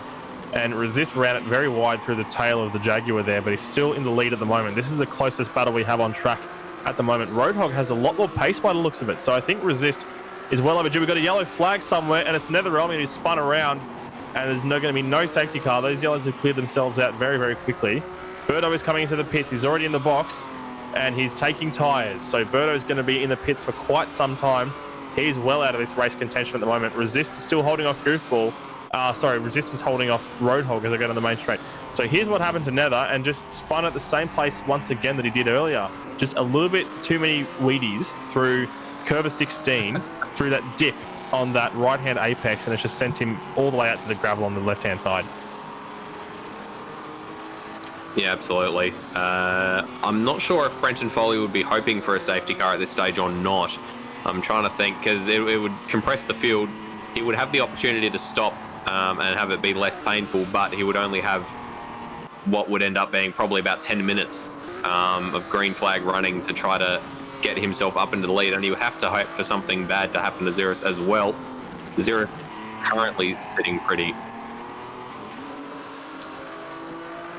So Scott Murrell currently sitting in 3rd place as the first of the men who have pit twice, along with Netherelmian. So they're about 44 seconds off the lead. Ziras with another messy run through, I think that was that Boomerang, potentially? No, that was one of the twins. This is Boomerang. It was Twin 2 on the run into Boomerang, yeah, that's right. So let's have a look. He's gone pretty solidly through here, and he's just understeered through Twin 1, ran it all the way around the outside on Twin 2, and just had a pretty poor run through. So he's actually lost quite a bit of time. And that gap at the front is now 15 seconds, which is a bit inconsequential, because the gap from Ziras back to the next car is 29 seconds of Scott Murrell. So to answer the question that he had earlier about whether a safety car would be beneficial or detrimental to Brenton Foley, personally, if I was in his shoes, I would be begging for a safety car, because he knows that he can match it on pace, on lap speed in terms against Ziras. They've both got very similar lap pace around here, but that safety car just makes it that much more possible. By that much, I mean 100% more possible for someone like Scott Murrell to slingshot Ziras and stay in front of him for what would be the last 10 minutes of the race, or the last 9 or 8 minutes of the race. So that would be the best case scenario for Foley, and at this point it's the only way that he can win the championship, bar Ziras making a drastic mistake. Yeah, unless Ziras seems to have it, as much as he seems to be bowling it wide in the latter half of each lap. It's immaterial. Like, it doesn't matter unless someone takes that second position away from him, which at this point is not going to happen. So unless Brenton Foley has done an absolute fuel-saving masterclass out the front, doesn't need to stop, and Ziras does need to stop again, in which case even then Ziras would only need to take, a thimble full of fuel, would probably come out in 4th or 5th and still have an opportunity to get back up into the 2nd place before the end of the race. It's difficult to call, and Ziras of course is saving a lot of fuel at the moment because he doesn't need to push. He can just sit there in 2nd and collect his trophy at the end. Even if he did take a thimble of fuel, he'd still come out in front of Scott Murrell in 2nd position, because that gap between those two is 32 seconds, and the 39-second delta that I came up with earlier was based on a full stop for Goofball Antics taking fuel, a full load of fuel, no tyres. So even if you just come in for a fraction and come in for, a splash, he'd still re-emerge in 2nd place, and he'd still be in the box seat with enough fuel to get to the end, and then he'd just be at the mercy of Scott Murrell if he found himself close enough. Yeah, we've got 11 and a half minutes left to run in this race. It feels insane that we've done nearly 50 minutes of racing and it's only 22 laps. These are quite long laps by our standards. We tend to do quite short tracks generally, so plus 2 minute plus laps is a bit of a novelty, and at the moment it's a novelty that Brenton Foley would like to continue for a bit longer, because he would like a little bit more chance for something bad to happen to Ziras in game. Obviously, I'm sure he doesn't wish any bodily injury upon the man himself. So Goofy's just had a spin there. He's just seeing recovering at the last corner. So he was probably Brenton Foley's best bet if Ziras did need to pit again, that Goofball Antics would be able to take the fight to him on fresh tyres, but it looks like that may have put paid to that. So I think that this is looking increasingly certain to be another Ziras championship, as he has yet another messy run, but again, it doesn't matter. You say it's messy, but it's pretty good for his standards, and it's also being matched pound for pound by Brenton Foley. So whether Foley is having a messy run of his own at the front, or he's just conserving, which I imagine he probably is doing. You know, he's got a 14 and a half second buffer. He's probably just sitting at the front, conserving fuel, trying not to push too hard and just holding on to that easy win to do all that he can. But yeah, Ziras is really in the box seat at this point, bar a disaster or bar having to come in for a longer than expected pit stop. He's now got the gap to Scott Marlowe to 36 seconds. So we've had a big moment there. Yet again. That's yet again through curve of 16. So it really compromises his run onto the back straight, the main straight there. So he's gonna, well, he hasn't lost that much time to Brenton Foley at the front, and he hasn't lost very much to Scott Murrell either in third. So he's still got a hell of a lot of pace around the rest of this track. 203.083 was the lap time he put down there, which is on par with the qualifying pace, I think, for Brenton Foley on pole position. I could be wrong there, but yeah. No, I believe it was a 201.8 for Brenton Foley on pole position, I think. Well, that's not even close. That's a whole 2 seconds off. So disregard what I just said. We're talking earlier about how long this lap is. It is actually the longest lap of the calendar, but only marginally, only by about 90 metres over Interlagos, which is the second longest. But that feels like a much shorter track, probably because we're all so familiar with it, and we're used to looking at the landmarks coming up in the corners we all recognise, whereas this track is very samey in terms of its appearance all the way around, so it feels like it drags on forever, which isn't necessarily a bad thing because it's a great track. There's a lot of challenging corners here, and it looks like a lot of fun to drive. It does. It's a lot of these Brazilian tracks look incredibly entertaining to drive. Lots of interesting corners and corner names, as we've been discussing. I'm just thinking in that cockpit, Brenton Foley's got to be absolutely ruining his DNFs at Casbar Milne and at Nazareth, especially Casbar Milne, because if he'd rolled down 50 more meters and crossed the line, he would have classified 75% and would have been just that little bit closer. And of course, Nazareth, he was on for a good position, and then some unfortunately, some other people's accidents just completely took him out of the race. So he's been absolutely on it this season, Brenton Foley, and he has taken the fight to Ziras in a way that we haven't seen since Stairs exited ARW in a racing capacity. And it's been a pleasure to watch, and it has got to be so frustrating sitting there 15 seconds in the lead and knowing that at the moment, unless something happens, it doesn't really mean much. Unless Ziras has a complete run off of turn 16 and slams into the wall and, badly compromises his car, I just don't see how this is going to happen. It's only going to be a gap of 3 points, assuming that the positions stay as they are at the moment, but it'll be 3 points in Ziras's favour. So we've got 7 minutes, just over 7 minutes left to run, which should be good for 5 more laps, I think, because we go to the end of the timer plus 1 lap.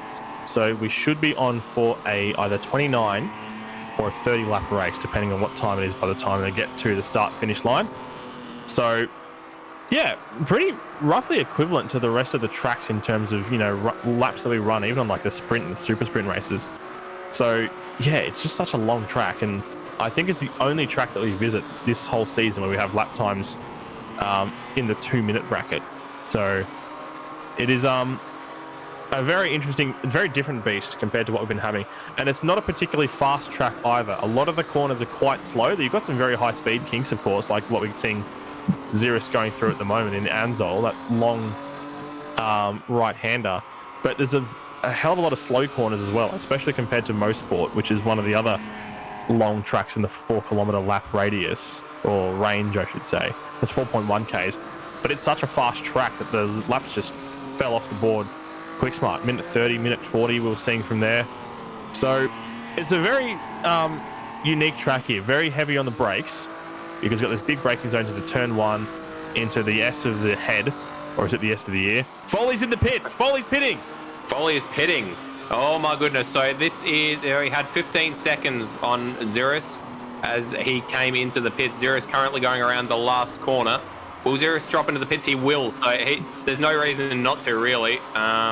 If he is able to come out ahead of Scott Murrell, which we believe he will be, since a 39-second stop was for a full tank of fuel, and there's currently 40 seconds separating the two. Foley's already on his way out, and he's crossing the line and exiting the pits. Ziras still sitting there, and Ziras still sitting there. He's still sitting there, so I don't know how much fuel he's planning to take, and he should be away very soon, unless he's taking tyres again. There he goes. There he goes. So for a second, I was thinking Ziras, by his own admission, is not great at the pit menu or strategy. So I was thinking, what if he had forgotten to change the amount of fuel he was taking on, and he was putting in a whole new tank? But Scott Murrell is so very close to the back of Ziras. He is only 10 seconds behind. That was very nearly interesting, but unfortunately, Ziras has managed to get out ahead of Scott. 27 seconds behind Brenton Foley. Ziras cannot afford to make a mistake now. If he locks up, catches the dirt, and spins the car, he's back in third for sure. So Ziras, his main focus now is just going to be keeping it on the black stuff and pointing in the right direction. Not trying to get any fast laps in or anything like that, because I don't think Scott Murrell is going to be catching him under normal race conditions. He just needs to keep it on the track. He does. He's been bowling it wide throughout most of. I keep saying that he's been going very wide through, especially turn 16. Pretty much ever since the pit stops. I didn't notice it before that. So maybe something in the car balance changed with fresh tires. But he's been going wide. He's been a bit scruffy, but it hasn't really cost him. He's now only got 5 seconds back to Scott Murrell. So if he has a big accident, then Scott could easily swoop through and into second place, and that could be the decider for Brenton Foley. There's only 3.5 seconds left in this race, though. 3.5 minutes. Do apologise. In this race. Sorry to startle you if you suddenly glanced at your screen thinking, "Oh my goodness." 3.5 minutes. Now 3 minutes and 10 seconds because I've been explaining myself for so long. Left in this race, which will probably Brenton Foley's just started lap 27. So probably 29 laps, as you did predict. This scrap of P4 here, Roadhog is trying to sneak up the inside of Nether Elmian at every chance he gets. But Nether is holding on strong to fourth at the moment, and this is the good result that he so desperately needs. And now that I've said that, I'm sure he's going to spin it and stuff it, because my commentator's cursing has been horrendous. He was fourth last week, so he's on for another good result here, hopefully, if he can keep Roadhog behind him there. But Roadhog is also trying to get fourth, because that'll be one of his best results all season as well. So these two are on a great run at the moment. Meanwhile, Scott Murrell is ahead of them by about 4 seconds, so he's on for yet another podium. He's on for a good podium chance here for Scott Murrell. And after I wrote him off. After you wrote him off completely. Yeah, he wrote himself off, indeed. He was saying he just hated this place. He didn't want to deal with it. He wasn't a big fan of the cars all season, but he still came and raced every week. So, the tenacity is admirable, and it's paying off. He's in third at the moment, only behind Ziras and Brenton Foley, the two championship protagonists. So, Scott Murrell, credit to you, mate. Well done. Yeah, and if Scott Murrell stays where he is at the moment, he could very easily take what would that be, about 5th place away from Birdo, which would be an incredible finish considering it's his first season, and it's with Apex Rear Wing, and it's his first season in cars that he really doesn't enjoy very much.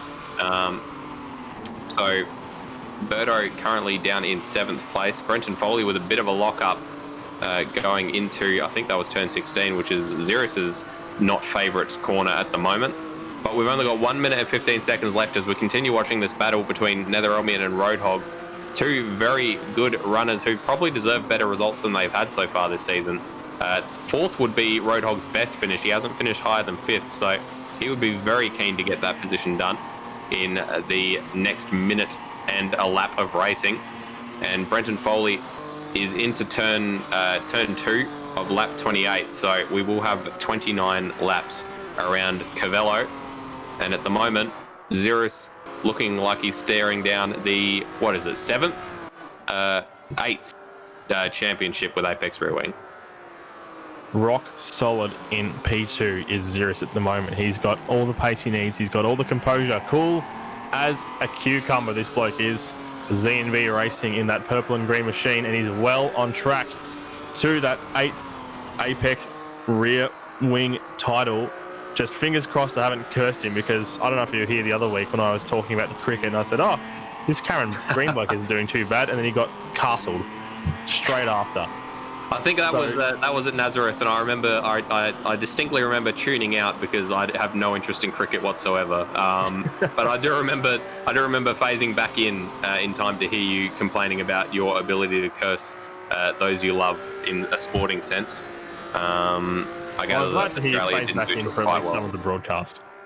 Of course. I was here for the closest finish in Apex Rear Wing history, and I was pointing at the screen and yelling incoherently at my girlfriend, who I must say was not as enthusiastic as I was, to put it lightly.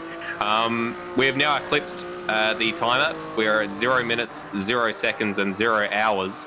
Brenton Foley just coming up towards the last few corners of this track, and then there will be one more lap to go until the end of this race. Ziras completely solid in that second place. Unless something absolutely left wing happens, then he will be looking at his 8th Apex Rear Wing Championship. Absolutely left wing. Left wing? Absolutely Green Is that Party. what I said? Absolutely Oh communism, if you will. The extreme left. It would have to be very extreme, because the gap that Ziras has pulled between himself and Scott Murrell is now 18 seconds. So even if he did spin out, he'd be able to recover and have some change behind him, and he'd still be able to take second pretty comfortably. He would need to absolutely Karl Marx Communist Manifesto his way into a DNF at this stage, or a massive accident, in order to lose that second position. Look how close this is for the podium. Scott Murrell has been losing time to these two runners of Netherelmian and Roadhog by about, looks like he's been losing about 4/10 a lap, and Netherelmian now is within touching distance of a podium. These three are the ones that pit under the safety car at the very start. Look how well that's worked out for them, as they are all fighting for this podium position. I think Scott Murrell has got the pace to hold on to it. He's just got to keep it tidy for about 3 more kilometres as we are on the last lap of this race. Brenton Foley currently coming through. I think he's going through the fish hook. So he's only got about half of the lap to run. And yes, he's going through curve of the tail. Netherelmian up the inside of Scott Murrell, and Scott going around the outside trying to hold on to it, but he's unable to. Netherelmian now up into the podium places as they go through Piquetzero. Nether's on for his first podium all season long. Meanwhile, watching Brenton Foley, he's slipping and sliding all over the place. He's celebrating. I don't know if he knows that Ziras is on for a championship here, but we've still got this battle on for third on the grid. So Brenton Foley is just 2 corners away. Nether's already pulled a great gap. He's on for his first podium. Brenton Foley is using up the last of those tyres and then some. This will be Nether's first podium of the season if he can get across the line. It is going to be Brenton Foley who takes the win.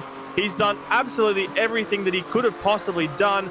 Pole position and the win, but 19 seconds behind, going through the final corner now. Ziras, his last challenge is overcome. He's got the run into the main straight, and he's pointing the car in the right direction. His foot is to the floor, his hand is on the trophy, and Ziras will cross the line to win Season 10 of Apex Rear Wing by 3 championship points. Behind them, Netherelmian coming through turn 16 as Scott Murrell and Roadhog have been tussling for the last half of this lap over that 4th position. Scott Murrell just screeching at Roadhog and ripping at the 4th place trophy. Not that that exists. Netherelmian is going to skate through and take his first podium of the season at the very last race of the season, and his best result since the last. Oh my God! As there's been a huge accident between Scott Murrell and Roadhog behind them, spearing off into opposite walls. And that is a lot of damage. That's a lot of damage as we see a replay of it. Coming down, it looks like Roadhog just straight into the side of Scott Murrell. Maybe a tiny bit of frustration there. But at the front, Brenton Foley and Ziras driving side by side in their cool-down lap. A lot of respect, I think, between these two guys, and I can't wait to speak to them. Still to cross the line, we've got Birdo coming through. No, Birdo has crossed the line, do apologise, as has Goofball Antics, as has Resist, or Resist is about to actually, and Rhodey right down in ninth. So Resist ended up being second to last on track. Very unfortunate for him. And Goofball Antics with his worst result of the season in seventh. He would probably not be particularly happy with that, but he did a fantastic job of defending against Ziras for as long as he did, and he still secures third in the championship from Resist. Birdo in fifth, Scott Murrell in sixth. Netherelmian manages to get himself up into seventh, followed by Roadhog, Bagsy, Sam Smith, Zalingir, Rhodey, Irambo, Desamaj, and Tyrrell rounding out our point standings as of the end of race round number 9. What a fantastic championship battle we just bore witness to here at the Curvelo circuit. Brenton Foley looks absolutely spent from the body language of how he's driving that car, as much as you can tell from a simulator perspective. He doesn't even want to rip any more donuts. He's done. He's back in the garage. Ziras is in the garage. They've all retired to the pit lane now. Don't forget to follow us on Apex Rear Wing on Facebook at Apex Rear Wing. Keep in contact with us. See what we're doing for seasons and special editions to come.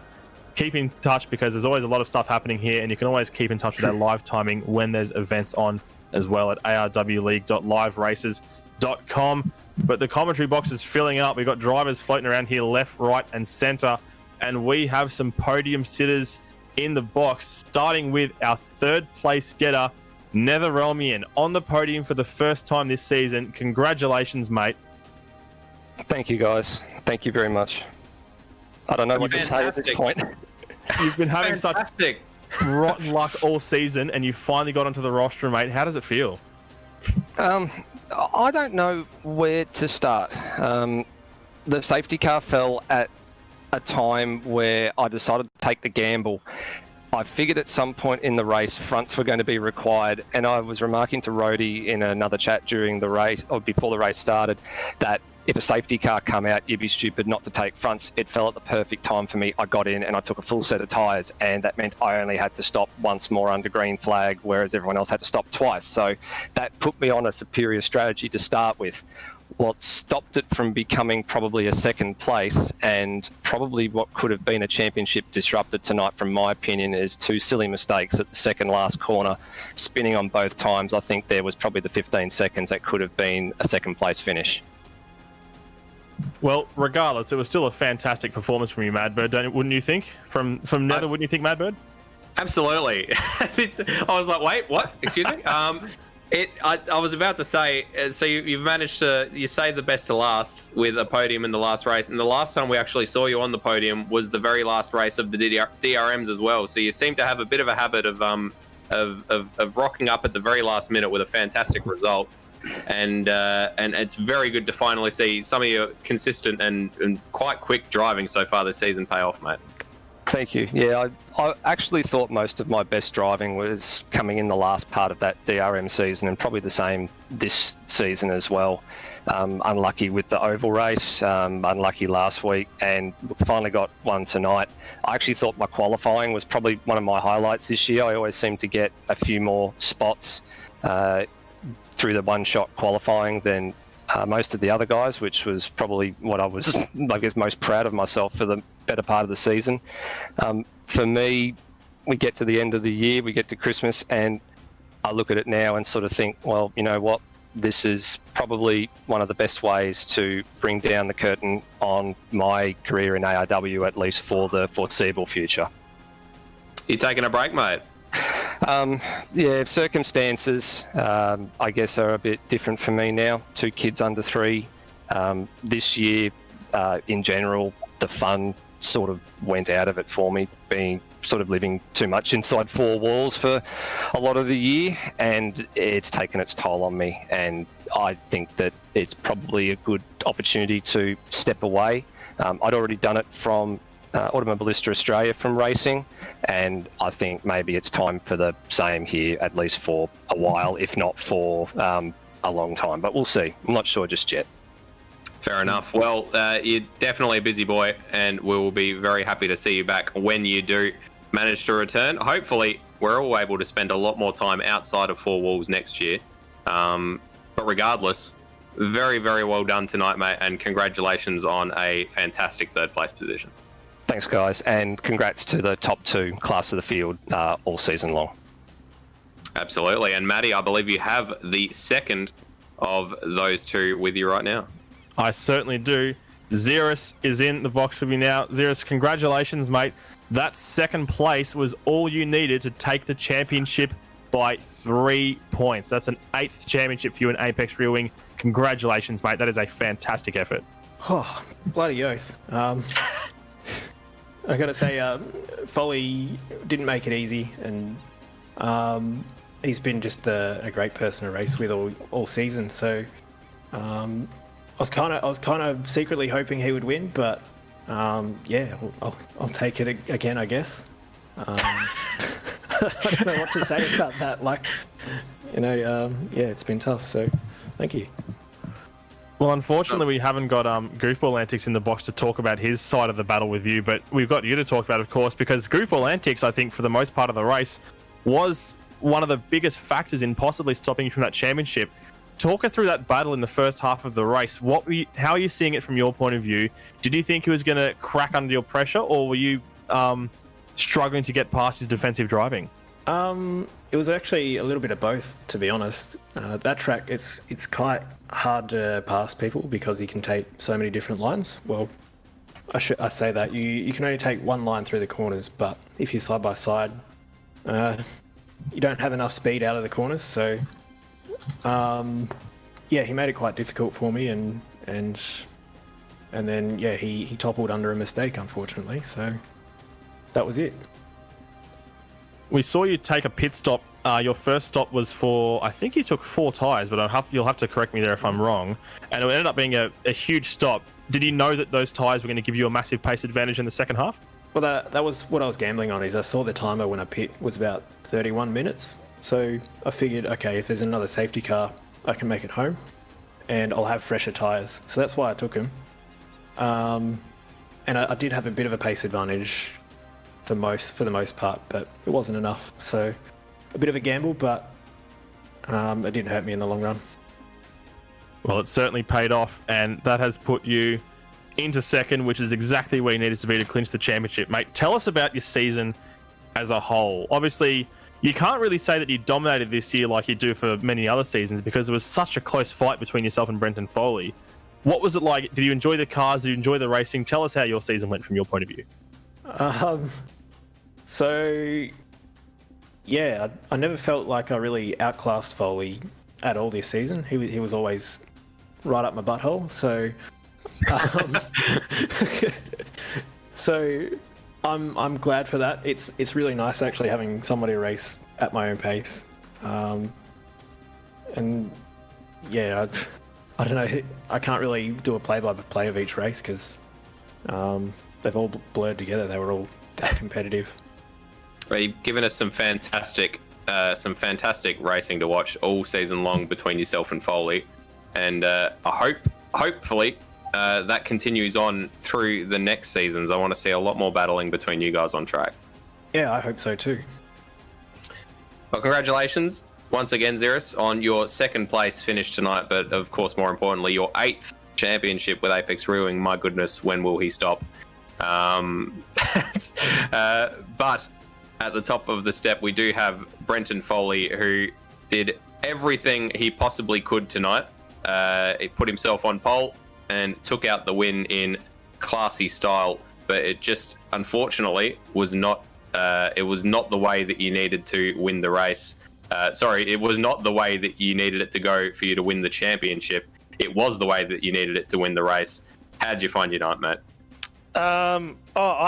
my car, I don't know, it really hooked up and was really easy to drive tonight, which was really nice. I'm known for oversteer, but it was very easy to drive smoothly and take care of the tyres. And a lot of people seem to be having problems with their fronts, and I didn't have that at all.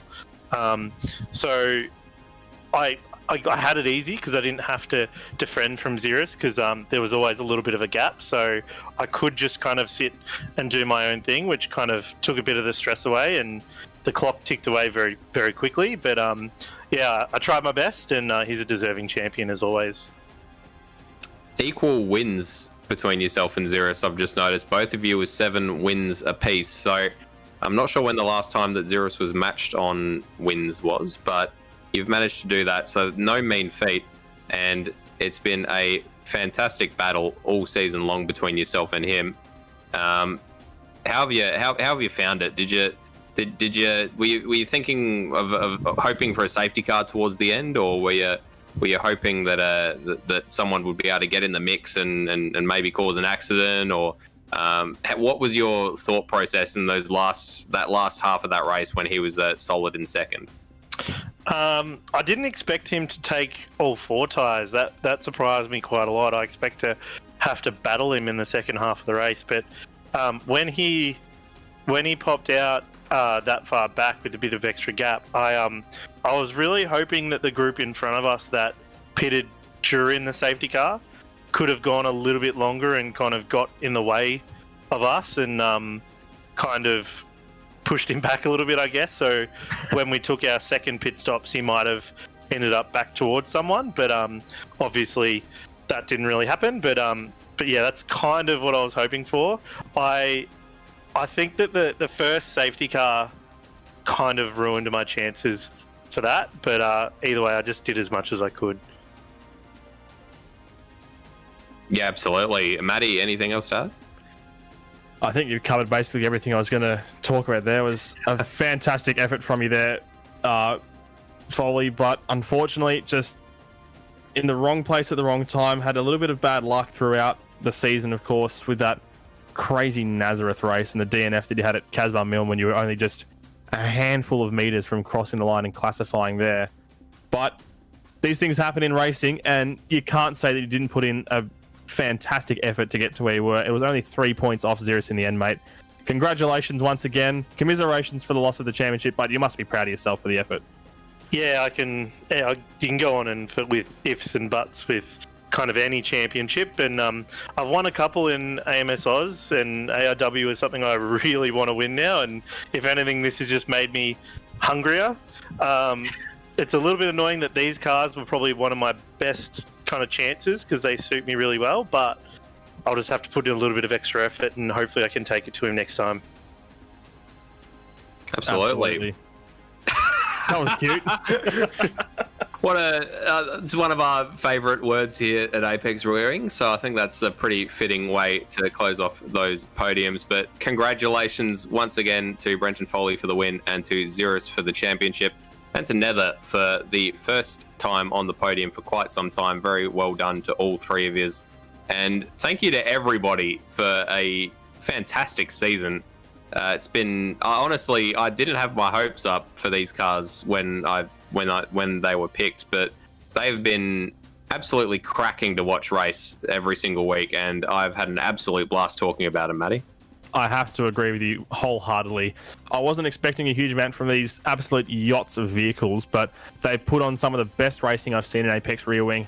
Some of the tracks have been really crazy as well. Of course, this one was a great little track to test the driver's skill. Nazareth was just Nazareth. I've got no other way to explain what happened there. And it was just all sorts of unpredictability, excitement, and action all throughout. Another fantastic season of Apex Rear Wing, and I cannot wait to see what we have in store for Season 11 next year. Absolutely. I am in the exact same boat, and I am very much looking forward to seeing what we come to you with next time out, viewers. So hope that you have all enjoyed watching as much as we have enjoyed calling it. I hope I have done a decent job in the boss chair in the commentary box for the most part. apart from a couple of times due to illness. And it has been an absolute pleasure being joined by yourself, Maddie, on most of the occasions. And, you know, a lesser pleasure, but still a pleasure to be joined by Stairs on those other couple. It's always been great having Stairs in our ear, putting a great job together with directing. Sorry if I just cut across you there. I wasn't sure if you'd unmuted because I'm just used to hearing Stairs' voice in my ear all the time. But did you want to add anything to the broadcast, Stairs? Oh, just thank you very much indeed, both of you, for your efforts in the commentary, and it was a pleasure to jump in the co-anchor seat with both of you at various times throughout the season. Thank you very much. Well, I think that is about all that we need to say, Maddie. So, apart from, thank you very much, everybody, for watching, and we will see you next time in 2021. Bye for now.